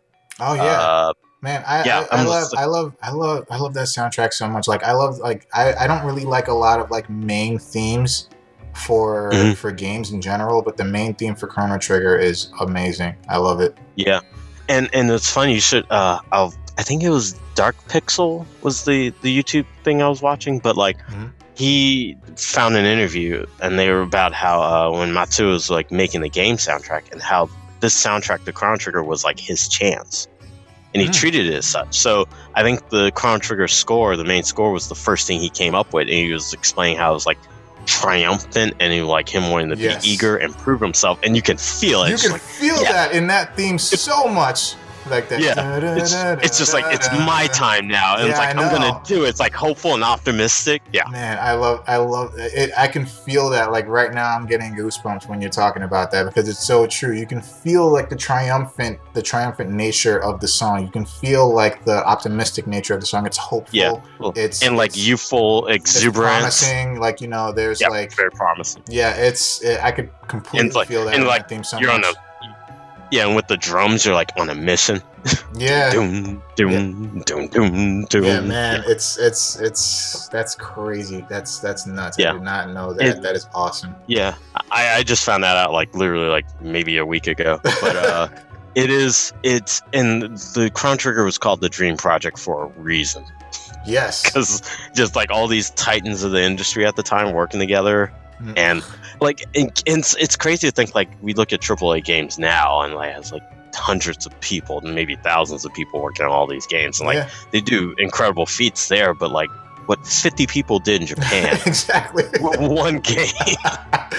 And those games are still standing the test of time. Yeah, it's absurd that game's that good. It's absurd that game. Like I almost feel embarrassed saying that game's that good. But like there was one time like a decade ago, I was at a GameStop. I was just listening to like some dude's conversation, another brother, and someone asked him like, "What's the best video game of all time?" This is like mid 2000s. Okay. And dude was like Chrono Trigger, and I just nodded like, "Yeah." You're like, "You got that right." Yeah, because we're dealing like this is post Final Fantasy 7 through 9 and maybe 10, and everything else that was going on in the mid 2000s. Maybe Battlefront 2 was out, and maybe like the Xbox. It was PlayStation 2 was out at this time, and maybe the Xbox, but not the 360 yet. But 360 might have been coming, and just Chrono Trigger. Yeah, I'm like, yeah, fuck yeah, and I want to go this old ass game. It's like this old ass game that came out in like 94. 94 and 95, yeah. And like, and I want to go into a like video game store now and hear someone say that. I'm like, yeah. Right. Yeah, that's what's going on. Like, I don't fucking care about Halo. I care about Chrono Trigger. Yeah. Nah, but I mean, you mentioned Chrono Trigger, and I bet you, like in like a game store or a convention or like somewhere where video games are prevalent, you mentioned Chrono Trigger, and someone's gonna look up and just nod their head at you.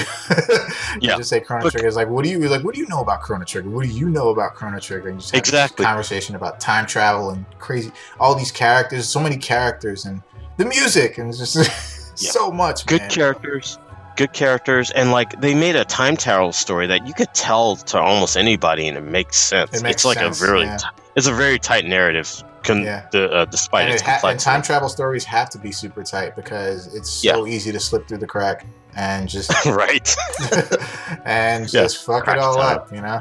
Yeah, and like with stories who are characters who are good archetypes you can follow. Almost no I don't even remember if there was ever a Chrono Trigger commercial in the States. So that's just something people discovered. I remember the Final Fantasy 3 commercial.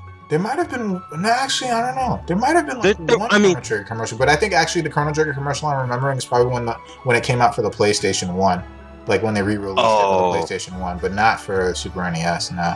Yeah, I'm gonna have to look that up because I'm not sure.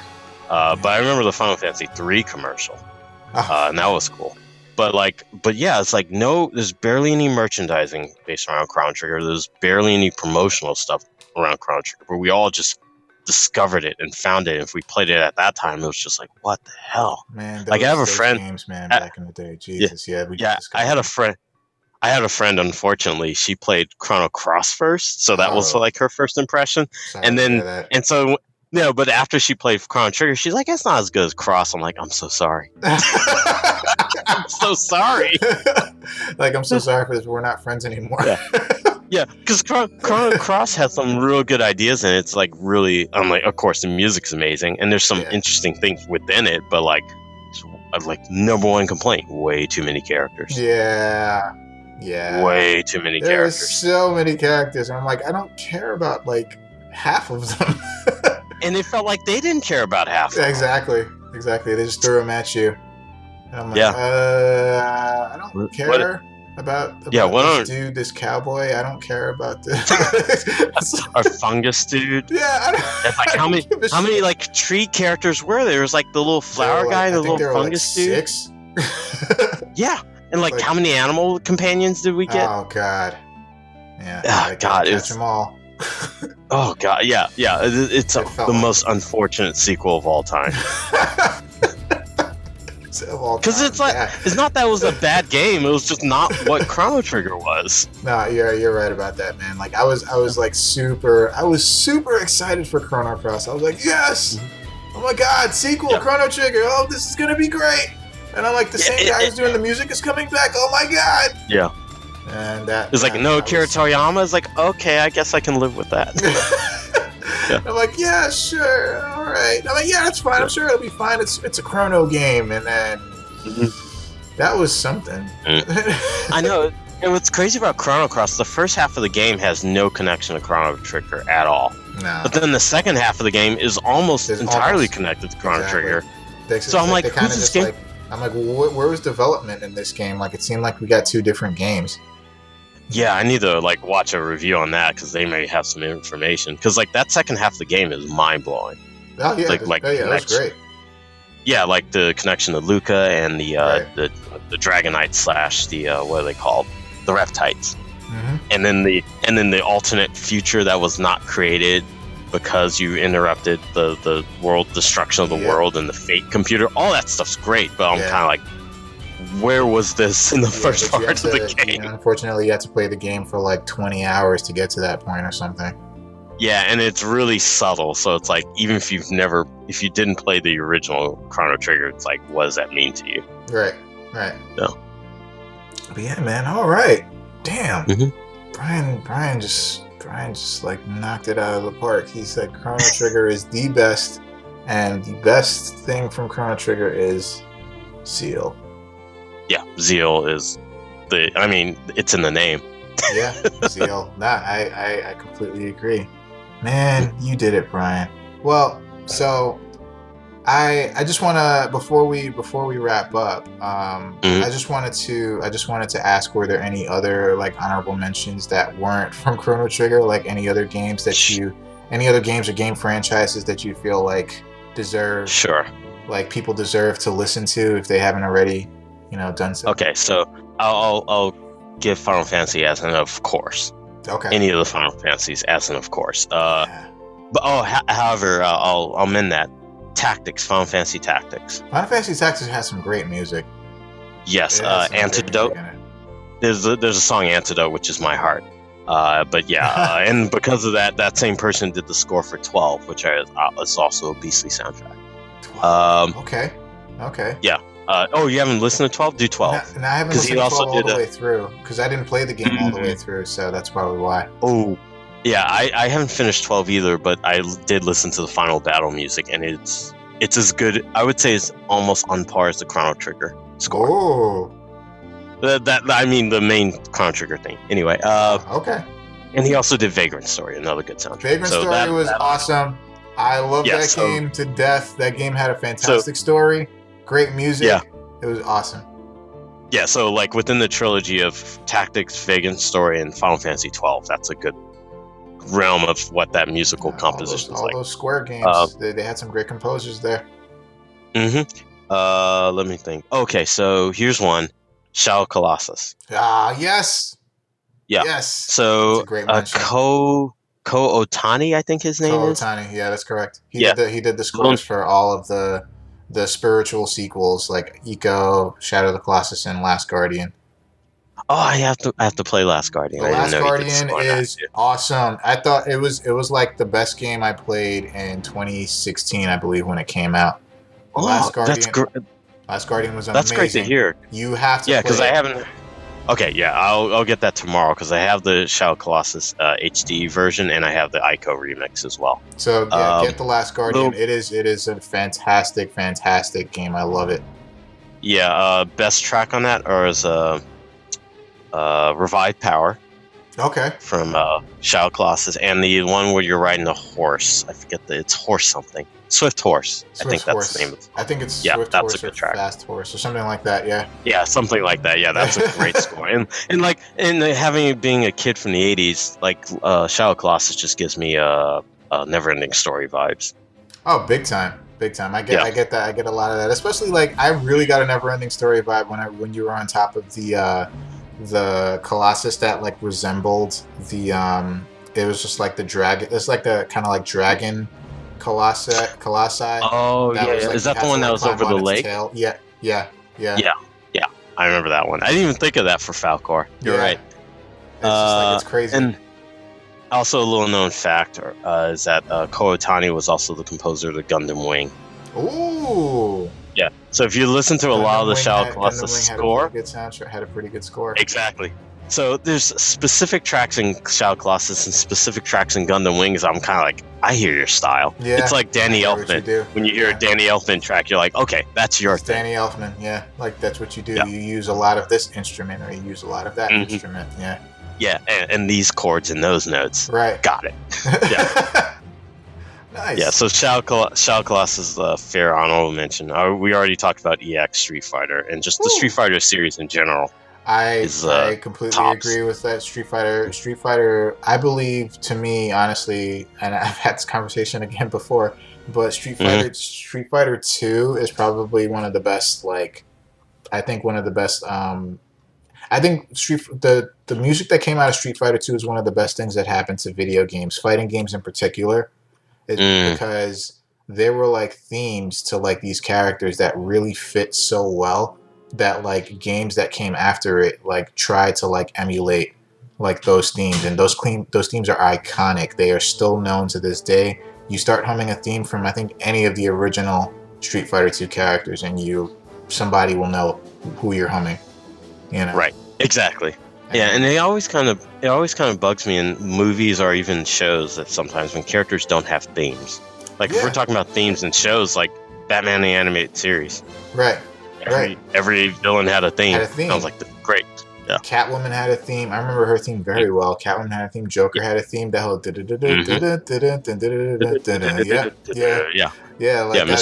awesome. And it helped you identify with the character, at least knowing not only do you see them on screen, but you also can hear that they're controlling the scene right now. So I love that. Yeah, and it's super important. You're right, Street Fighters.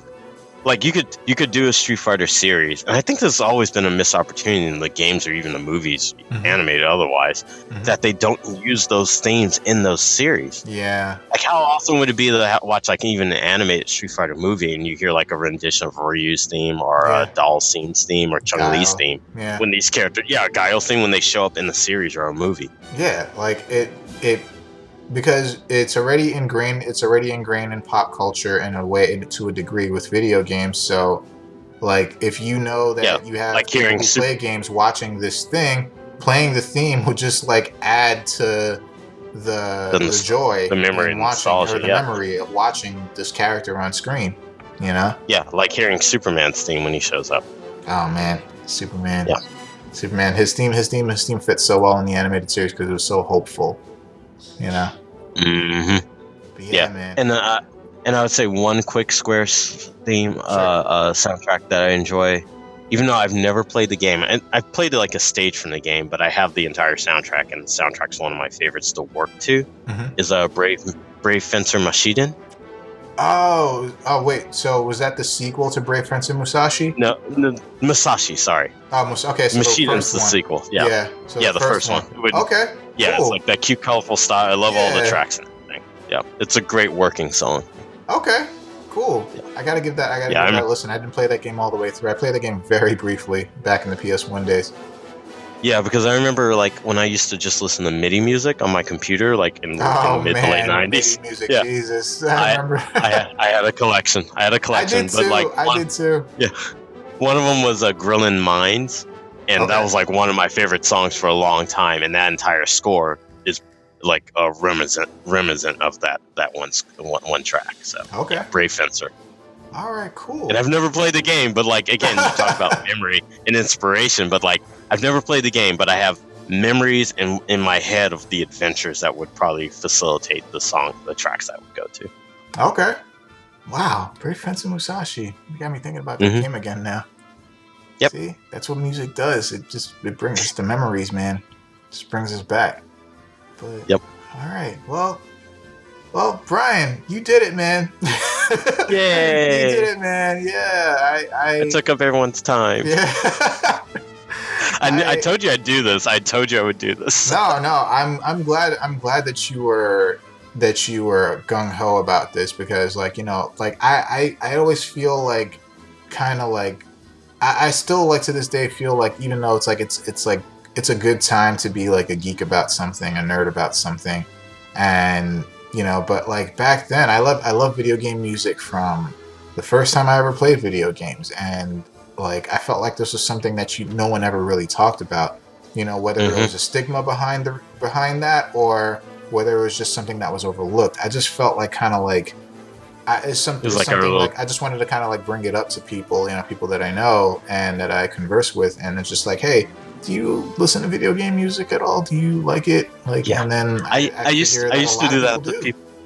Yeah, I used to do that too, and like I would get mixed reactions. Like a lot of people like, no, of course not. And some people would. Like people would be like, of course not. You know, I'm like, why? Yeah, I'm like, why not? Yeah. So like it was like our dark basements for a while. I'll tell you, I fucking spent time and even contributed a lot to like videogamemusic.com back in the day. Again, MIDI music. That was my shit. I was like, I'd spend every night on that site. Man, I was there too, dude. Yeah. I was there all the time, dude. Like, oh my god, damn. Man. Yeah. The second I started working and I got a little bit of money, I'm like, you know what? Here. here's some of this money. Yeah. Thank you for years of joy. Yeah. Like, and I was I used to buy import soundtracks from like eBay, and like even before that, like CD Japan, even though they're still around. But like I used to pay the crazy import prices. I used to pay like $60 for like a game soundtrack, dude. Just because I couldn't get it, like, you know, we couldn't get it locally here in the States. Yeah, that's how I got almost all my Final Fantasy scores. And they were like Tower Records, when it still existed and had a soundtrack section for like orchestrations. Occasionally you'll find some video game scores there, more recent stuff, obviously. That's interesting. Yeah, occasionally back in the day, but I can't even point to what I found there or not.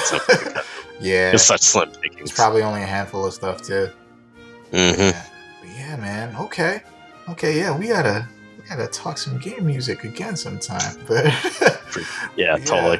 But no. So thank you again, man, for again indulging me in this creative sort of thing, and I'm just so happy that there's someone else out there that appreciates video game music, you know, like it should be appreciated. And I look forward to talking to you more about this again. But for now, thank you, and I don't know if you want to say goodbye, but that's it. Signing off. Thanks Frank. Thanks for letting me vent and talk about like one of my secret deep passions. That it's not a secret to any of my friends. So there, dude, you're all my friends now. Yeah. Oh well, you are one of my friends too, Bryan. And I appreciate you, and I appreciate that you are again just willing to do this. I know you're a busy man, but yeah, man. Yeah. This is video game. I can't. Like, dude, I know I listen to video game music more than mainstream music, like agreed overall. Yeah, you know, old or new or whatever, like old music, new music, whatever. Mainstream, I listen to video game music way more.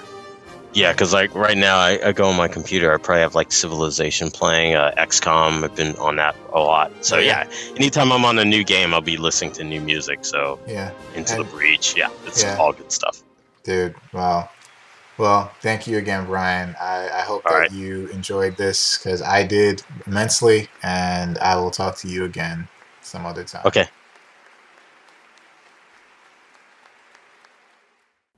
So I wanted to talk to you about game music, because it's something that's a part of this whole thing that we're doing, and I wanted to kind of like get your input on what game music means to you. Like, if it's something that you feel is important to the medium, if it's something that you feel is not as important, you know, and just what makes you, where does it lie for you? What does it mean to you?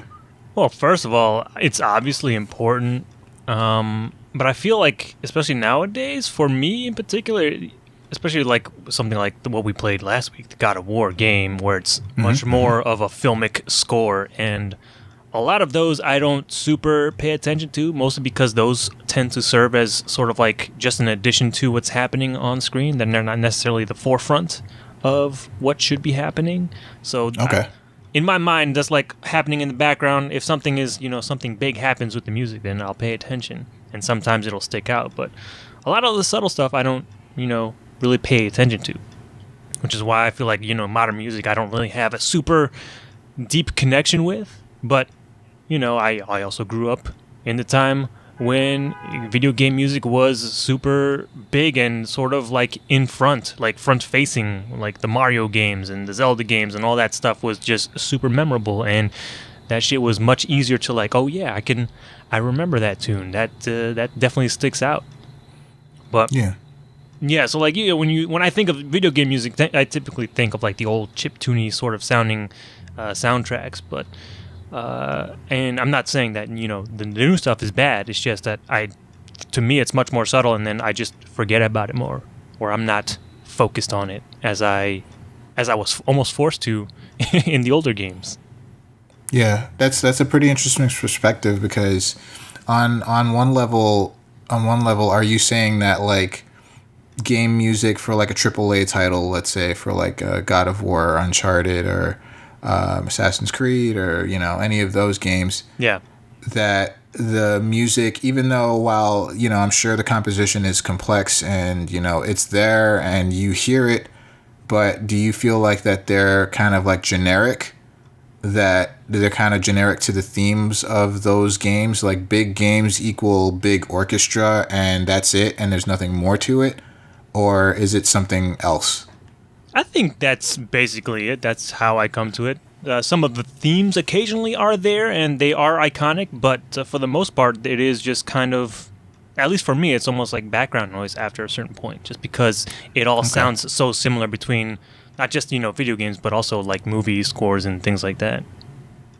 Very interesting.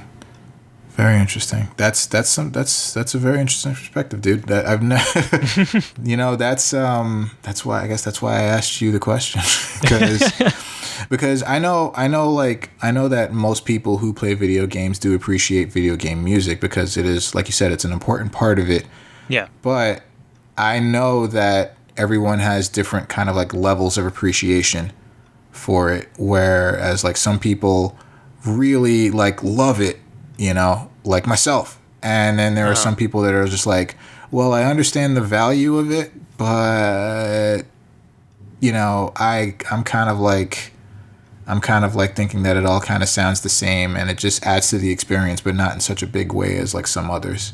Yeah. And sometimes that's on purpose, depending on what the experience they're going for. Like a lot of the AAA stuff, they're going for a more cinematic experience, and that goes for that cinematic sound. But there are other games that, are more focused on music. You got the obvious ones like the rock bands and the Guitar Heroes and stuff, and they're just like all about the actual music. Songs. Yeah.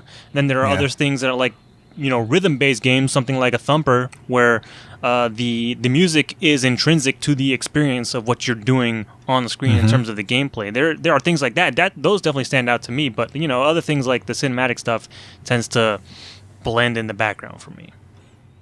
Okay. All right. Cool. That's good. That's good. Good answer. Yeah. Good answer. there's a like video games. There's a wide gamut of all kinds of video game and music. Oh, definitely. Yeah. And I think that's one thing that I appreciate about it the most, is that there are so many different types of genres of music in general, but I feel like a lot, if not almost all of them, are covered in this medium. Whereas like if you're in a movie situation, movies tend to be, they don't really stray too far from orchestra, or if not orchestra, like, something like synthesized, to emulate an orchestra. And it's just kind of like, it doesn't, you don't really get a whole lot of like variety of like genres of music with movies. But with video games, I feel like you can run the gamut. Yeah. Especially when it boils down to like rhythm-based games or, music games that are straight up just all about that, Yeah. So, all right, man. So the next thing I wanted to ask you is there your absolute favorite, like if it's whether it be a franchise, a particular game, or a particular track that that sticks out in your mind that, like, you know, brings you back to the memory of adding to the experience of this game that just made it special for you? Like is there something like that for you, like a favorite thing out there regarding video game music for you? I think there is. I hate to like just single it out to just one thing, but I guess when you kind of broach this topic when we're like tossing around ideas of what we do about this episode, I was like, I was thinking to like more recent things, and then I don't know how it happened exactly, but then it like just hit me like a ton of bricks. Like, oh yeah, duh, of course, this fucking song is like the perfect encapsulation of this, and that song is the legendary theme from Gitaru Man. Whoa! What I consider to be the greatest rhythm game ever made. That's up there. That is up there. It's up there. It's pretty good. I forget. Did you play Gitaru Man? Are you familiar? I did play Gitaru Man. Okay. I did play Gitaru Man. Well, I think I are you talking about the PS? Is it PS1 or PS2? It's a PS2 game. Yeah, I did play that one. Okay. And I did play. I have the PSP one. Nice. Okay. But I have it on the Vita. Okay. But yeah, I have played Gitaru Man. Not at great length, but it's been played. Okay. For those of you listening that haven't, and this is to properly portray the importance of this song, I gotta like do a little bit of setup because of how it is kind of represented in the game, and it's not just the song itself; it's kind of encapsulated with like what's going on story-wise and things like that. But yeah, like the game of Gitaru Man, you are playing a kid called U1 who is probably the most reluctant of heroes. He very much does not want any of this responsibility that's thrust upon him of being Gitaru Man, and he pretty much goes throughout the whole game like not wanting to do the thing, but you know, eventually doing the thing of beating all these musical bad guys and stuff. And about halfway through the game, he's got a little reprieve, and there's a level where they're like at this campfire with his dog pal, and this girl comes over and she's like, "Hey, what you doing?" And then she comes out and hangs out, and then the level starts and he starts playing the legendary theme. But it's an acoustic version because, you know, he's got an acoustic guitar by the campfire. It's a nice relaxing tune. It's you know, a little bit of romantic stuff happening, you know, because the girl eventually, you know, leans her head on his shoulder, and they both go to sleep under the tree, and then, you know, crazy things happen again after that as the rest of the game continues to move on. But then as you're going around and basically defeating the rest of these Gitaru villains and collecting their Gitaru into your own Gitaru, which is, you know, the musical instrument / weapon of Gitaru Man, he gets to the penultimate fight, and he confronts like the big bad guy, Zoe, I believe his name is, and yeah, he's like, "You got to defeat my last henchman," and then out comes that same girl that was at the campfire, and she's ready to throw down with Gitaru Man, because this is what she's been doing for a whole life. Studying you. Hell yeah. Man. She's supposed to be like the biggest, baddest one of them all. It's going to be the toughest fight for U1. And U1, like from the bat, he's like, "What? No, you're who I have to fight. Like, I don't want to fight. This is it. I have to like, you know, draw the line here. I'm not going to do this." His confidence is shattered. It's not that his confidence is shattered, but he's just like, he's at a moral crossroads. He's like, I know this person. This person is, you know, has some good in them, right? So he doesn't want to, you know, take them out or do whatever, you know, Gitaru stuff. And she starts the volleys, and then the song kicks in, and then they do battle, and there's a back and forth. And actually, that song is pretty epic as well. But yeah, eventually, U1, he fully has like a crisis of conscience. He gives up. He's like, "No, I won't fight you, because the true enemy is Zoe." And then he just gives like a little nod to his backing band, and then he starts playing the fucking legendary theme, and I just lose my goddamn mind. I'm like, holy shit. This kid is he's ascended. He's become a man. His confidence has just blossomed beautifully in front of everybody. And it's all happening in this like big ass rock arena and shit. There's so many people watching, and he's playing this electrical guitar version now, this like rock version of the legendary theme. And I was like, oh shit. And then he's just playing with full confidence. The girl is kind of like shocked at first, and she's like, oh my, like silently just like having all these emotions you can kind of see in the cutscene happening behind like the gameplay. And she occasionally will like, you know, throw down with her guitar trying to fight back, but all her attacks are not working. It's ineffective, and eventually, you know, you see through her face that she comes to Guitar Man's side, and there's this like part at the end of the song, this like crescendo where it becomes a duet. She joins in, and I'm like, oh my god, this is incredible. God damn. And like the story is like all corny and shit.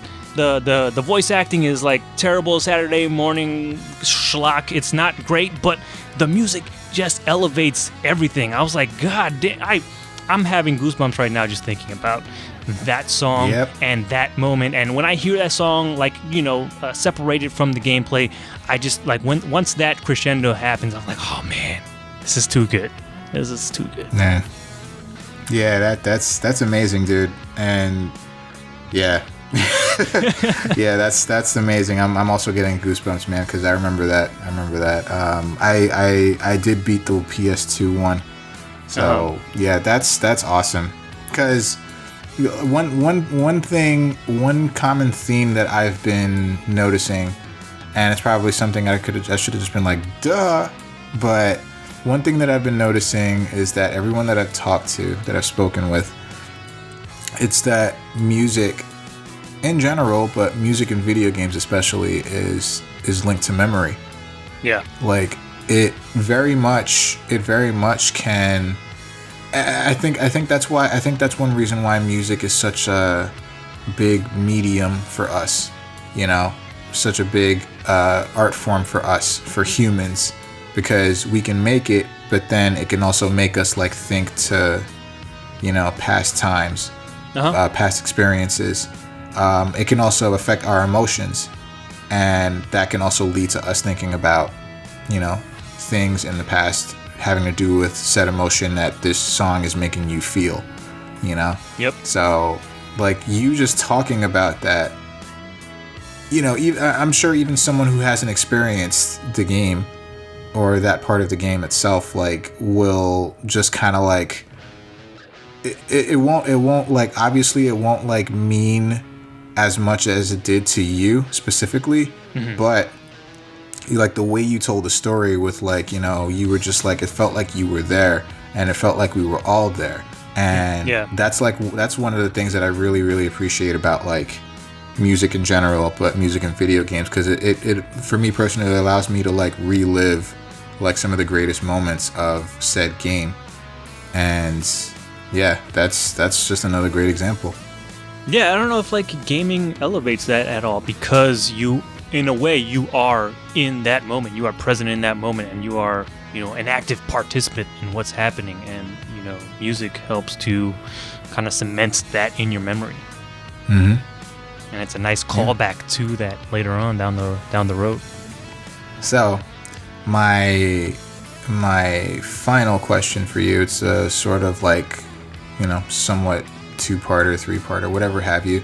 But okay. Are there any other video games out there that you feel, again, whether it be franchise, specific game, specific track, but are there any other games out there that you feel are worth mentioning, that, you know, you just want to share this information with people that you should go check out, like this, you know, of course, along with the Guitar Man soundtrack, but like, which I went out of my way to buy a physical copy of Guitar Man soundtrack, because I just had to have. I believe it.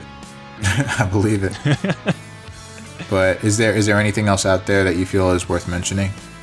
Oh God, yeah. I mean, there's so many. I feel like the obvious one, at least up there for me, is like the Zelda franchise. You know, okay. It seems like a pretty safe. Yeah, it's a very safe bet. Pick, yeah. A lot of people like Zelda. A lot of people like Zelda music.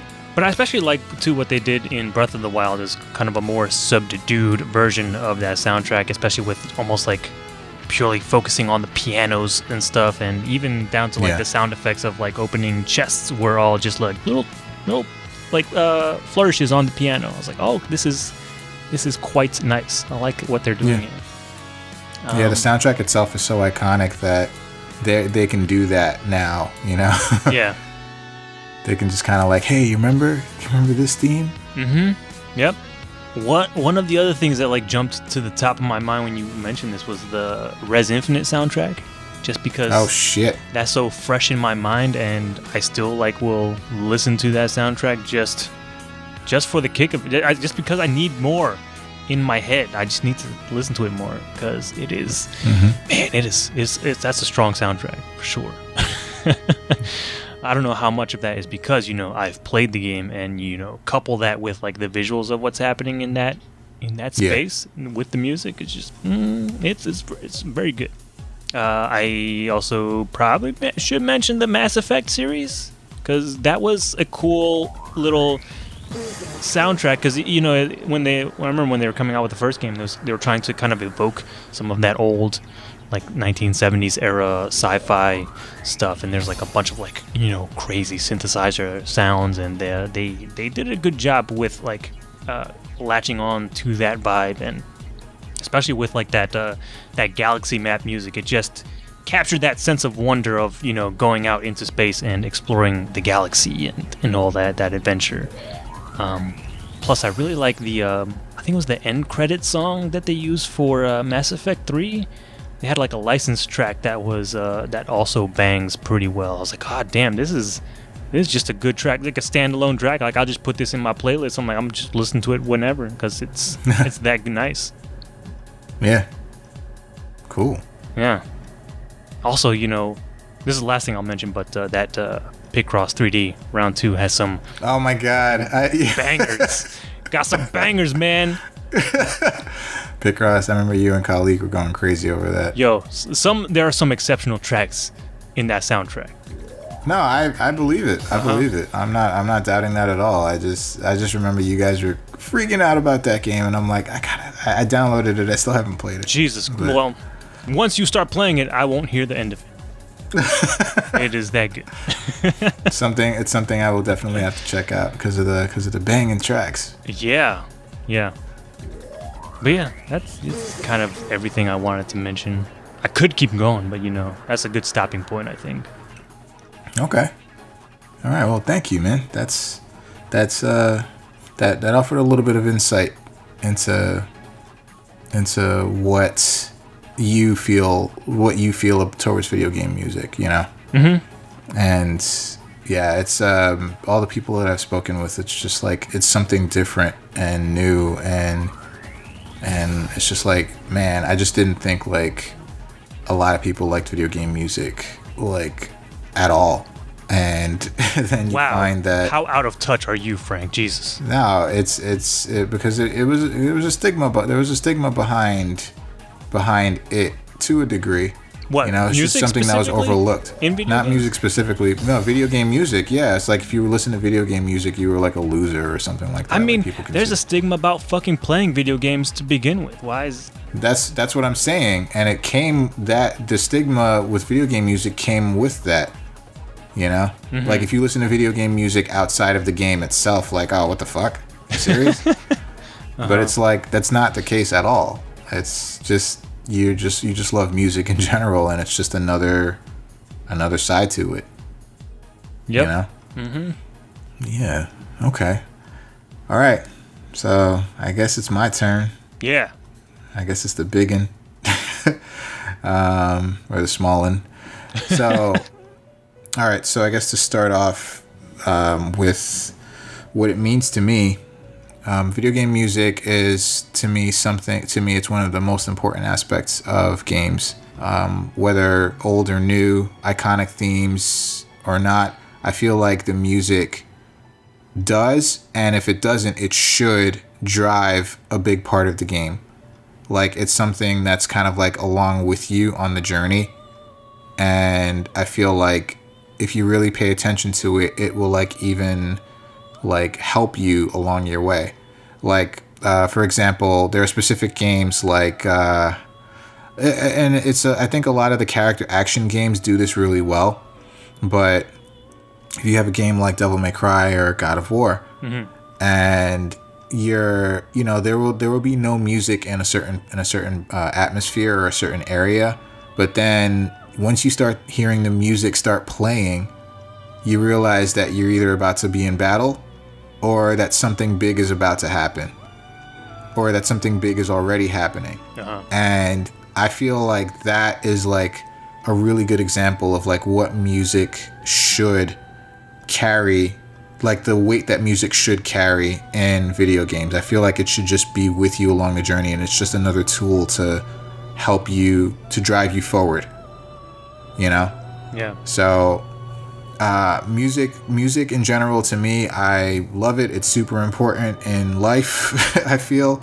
And in video games, I feel like that the art form is just on another level, and I think that like it's just so, I feel like it's so overlooked and underrated, and I really feel like people need to pay more attention to music in games, because it is something that is, I just love it so much. It's just something that is just amazing, you know, all around, through and through. I think one reason though that it might be overlooked is that maybe we're just spoiled, because it feels like just about every piece of music in games nowadays is like really fucking good.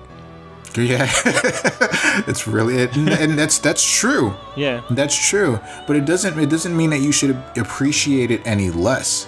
Yeah, you know, like I mean, I'm generalizing here when I say that. Like, I'm not saying like specifically you or me, but I'm generalizing. I'm not saying it's like people shouldn't appreciate it any less, because that just means there's just more fucking kick-ass music out there to be exposed to experience.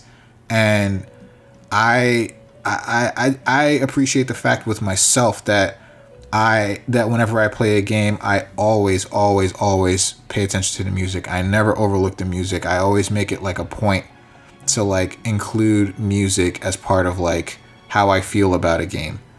You know, because I feel like it is that important to the game's experience overall. You know, now that's not to say that if there's a game that has not so great music, but the game itself is fantastic, then I'll be like, okay.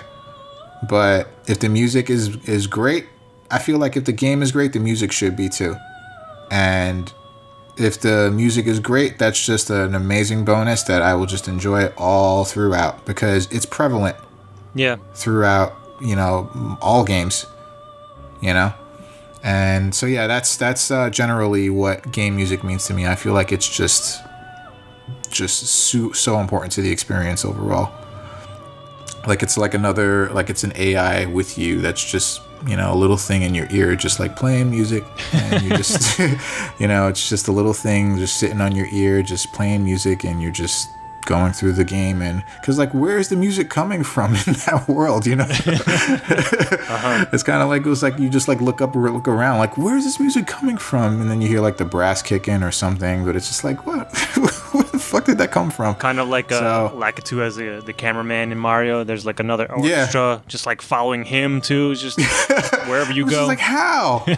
You know? And I was like, how do they know? It's like any little thing I do, it's they're able to kind of like, you know, tonally match what I'm doing, you know, or where I am. And it's just, that's probably there's so many layers aspect of it, because there's that technological aspect where, you know, the music can actually change based on what you're doing. You know, if you're starting combat, if you're, you know, just exploring or something, you know, it's dynamic that way. Yeah, and I there are like other games too that I feel like have like taken some music to like a different level, where I'm just like, wow, this is fucking genius. Like a quick example, and it's the last thing I'll say about it, but a quick example is Mario Kart 8. So there is a track in Mario Kart 8, it's Mount Wario, and the music is the music is fantastic throughout. But the cool thing about Mount Wario is that so there are 3 laps in a Mario Kart race. When you cross the line to the next lap, the music changes. But it's all like one long track. But the music like changes to like its second movement when you hit the second lap. Okay. And then when you hit the final lap, it changes from the second movement to its like final movement. And it's like amazing. And the movement depending on the lap that you're in, the movement just loops until you finish that lap. And then it'll move on to the next one. And I'm like, I don't think I've ever seen that before. But in this type of game, it works really well. Mm-hmm. You know? So it's just like I just like love creative shit like that with the music because you really pay attention to what's happening, and the laps are all very different from one another in that stage as well. So it makes sense why the music would change, because tonally, it like if you had the first movement in the second lap, it wouldn't work. Right. You know, it wouldn't work out as far as like the soundtrack goes to drive you forward. Or even if you're not paying attention, you know, it will like maybe subconsciously affect you in how you feel about the race and, you know, the stage of the race that you're in. Because even in the final lap, like it really ramps up, and it starts to get like this almost like victorious kind of theme to it, and that means that you're closer to the finish line than you think, and you gotta fucking go, and you gotta try to get first. Yeah. You know, where you have like all these other racers around you. But that's just one example out of many, many examples. But yeah, I love video game music, man. I do. It means a lot to me. So, and I guess my favorite piece of something, and this is very hard for me, but this was extremely hard for me, and I feel like maybe I need to rethink this, but this has been in my head for the longest time. Okay. I feel like the Persona franchise has the best. I think the Persona franchise has the best music in video games.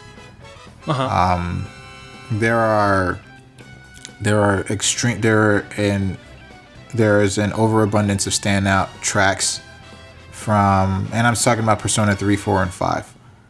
Thematically, the 3 games differ in music selection, and I've never like heard such a diverse like grouping of music in any video game franchise, and this is it. Like there are so many tracks that I love.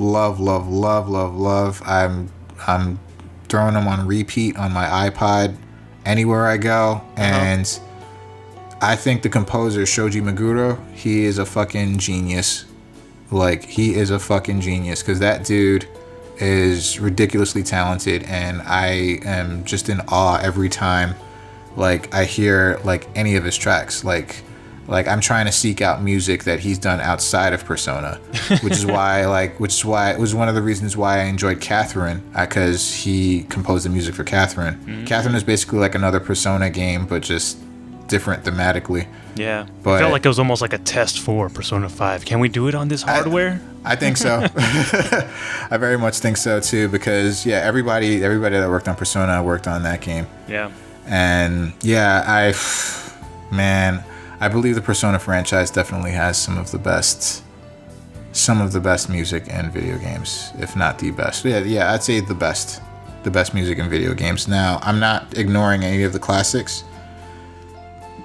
I love me some classic video game music. You know, they're iconic and classic, but doesn't necessarily, in my opinion, mean the best. It's like the most style, it feels like. Yeah. And I appreciate that more than anything. And not only is it the most stylistic to me, it's the most diverse. Like, again, you have all kinds of genre: country, hip hop, rock.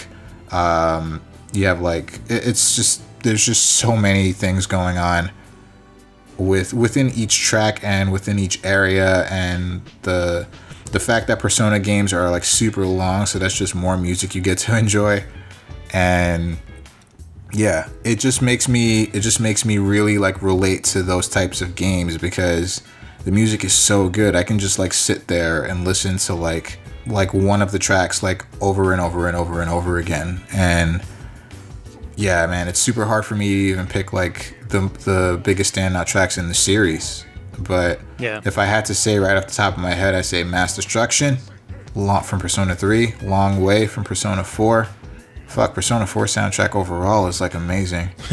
And then Persona 5 soundtrack overall is amazing. Persona 5, you have fucking Last Surprise, A Woman, Rivers in the Desert, Wake Up, Get Out There. You have Life Will Change. Like, there's Whims of Fate. There are so many Phantom. There are so many tracks in Persona 5 that are just like so good. Oh my god, so good. So yeah, I feel like the Persona franchise has the best music in video games, and you know, I'd be hard pressed to find people that will like say like, no, Persona music sucks, because it does not. It has something for everyone, and yeah, I love that fucking franchise so much, and the music is a big part of it.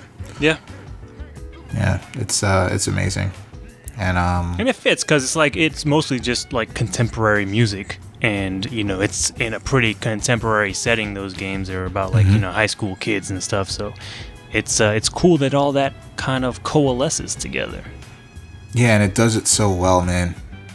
Like so well. Like, god damn it, it's so good. And then even like the spin-off games like Persona 4 Arena, Persona 4 Dancing All Night, and they're coming out with Persona 5 and Persona 3 the dancing games.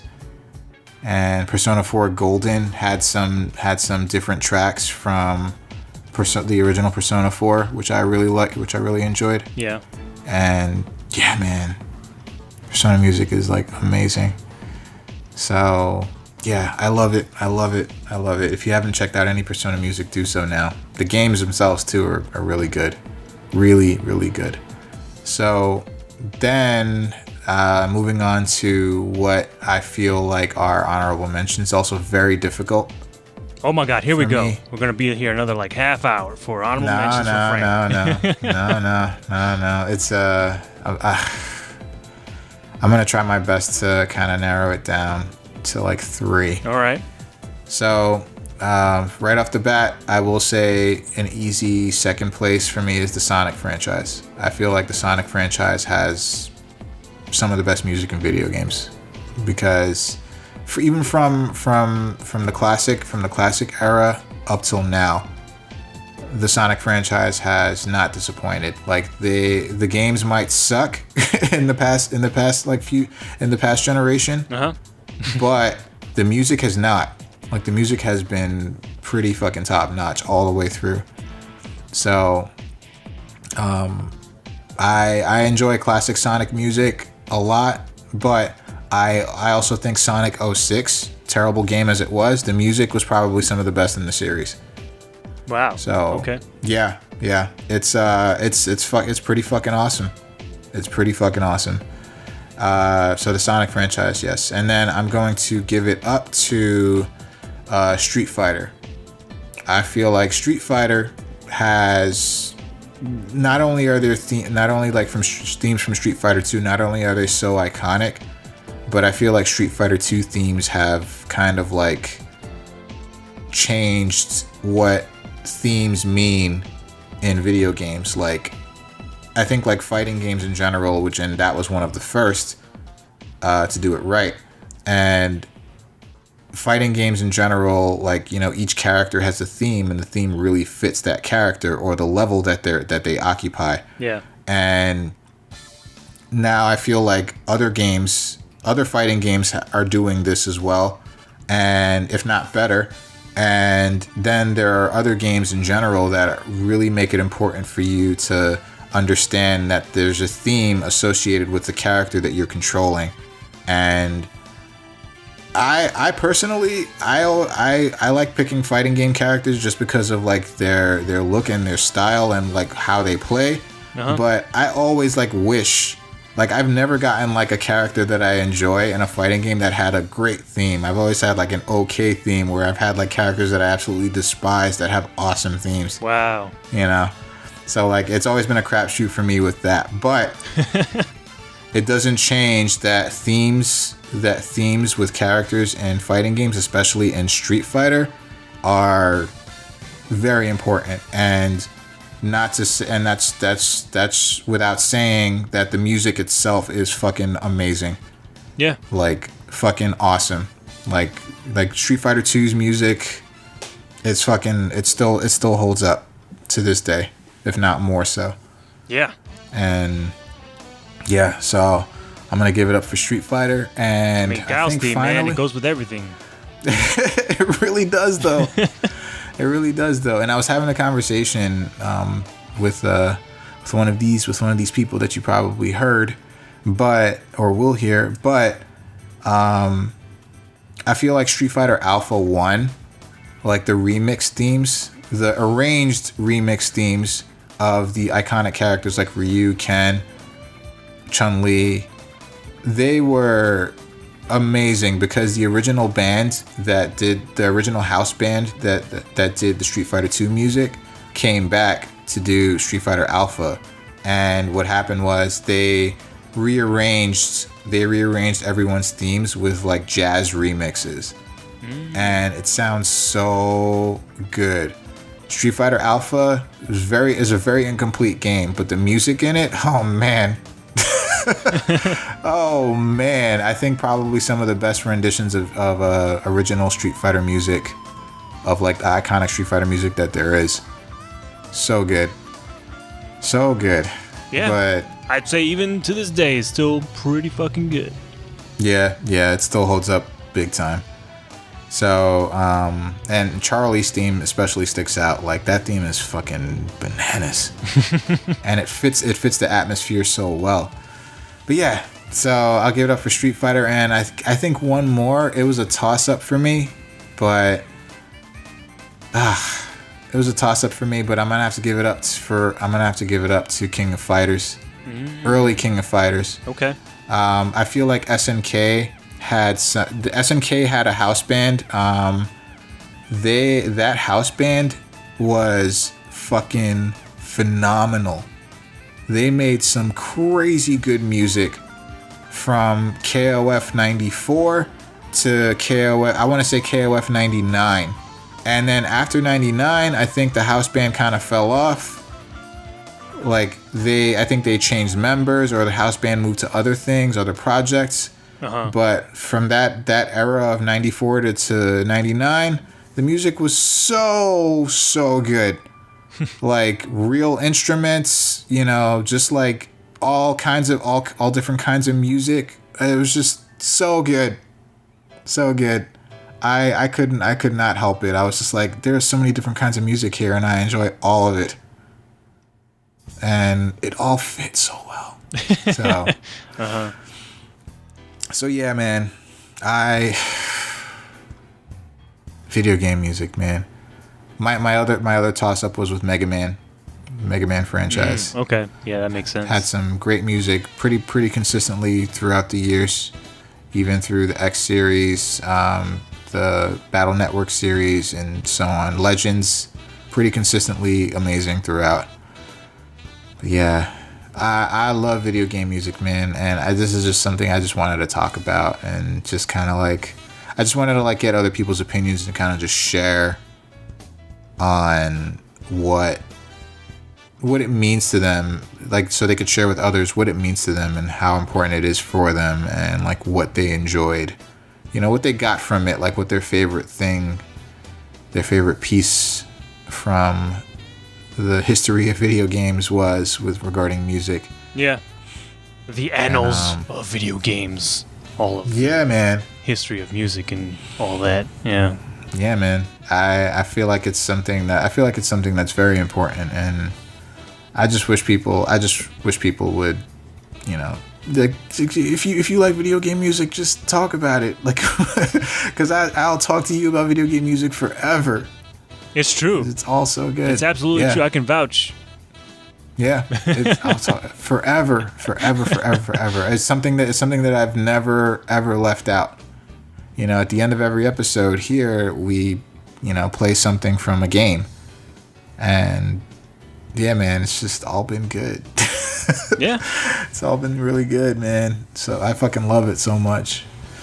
But yeah, but all right, I guess that's about it, right? We gonna end it there? I guess so. I mean, we could keep going, but that is like you said, we could talk about it forever. Yeah, no, I definitely could. But all right, well, thank you, Alex. Thank you for sharing, and thank you for indulging me in this whole thing. And I hope that we can do something like this. I hope we can talk about this more, because I just love it so much, man. Nothing can stop us. We run this shit. Yeah, no, man, nothing at all. Nothing at all. But all right, thanks, man. You the man. And thank you for broaching this topic, because this was a lot of fun. Yeah, I hope so. So all right, that's about it. Thanks, guys. Thanks for listening, and we're rolling out. Good games. Good games.「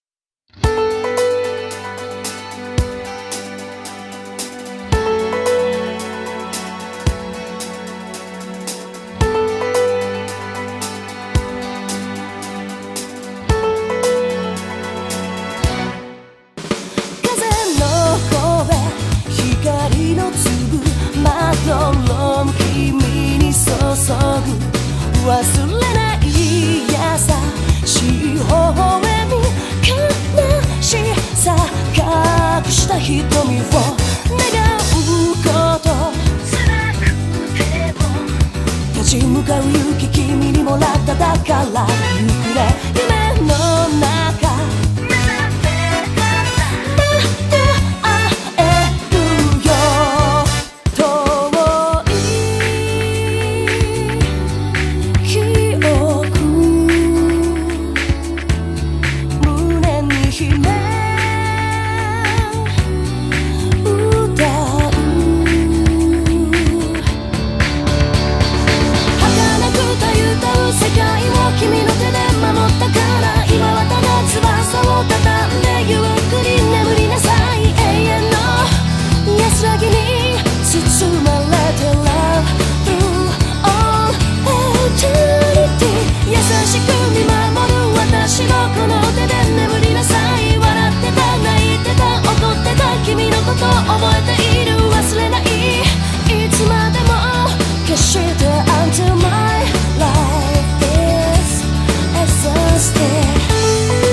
一度君に会えると信じ一人迷い雨の夜待ち続けて忘れないよ駆け抜けた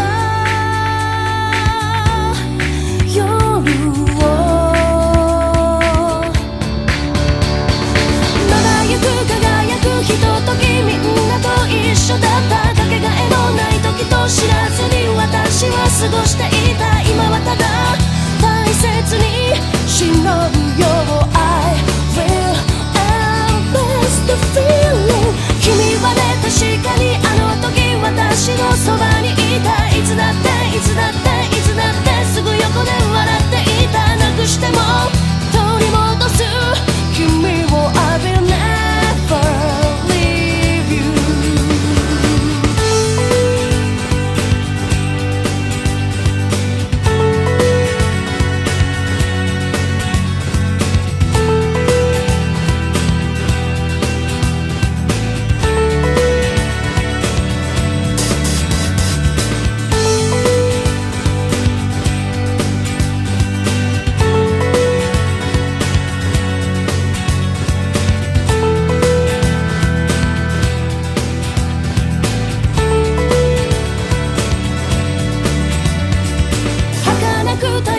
ぶ世界を君の手で守ったから今はただ翼を畳んでゆっくり眠りなさい永遠の安らぎに包まれて Love through all eternity 優しく見守る私のこの手で眠りなさい笑ってた泣いてた怒ってた君のこと覚えている忘れないいつまでも決して Until my life is exhausted 輝く輝くひとときみんなと一緒だったかけがえのない時と知らずに私は過ごしていた今はただ大切に忍ぶよ I will embrace the feeling 君はね確かにあの時私のそばにいたいつだって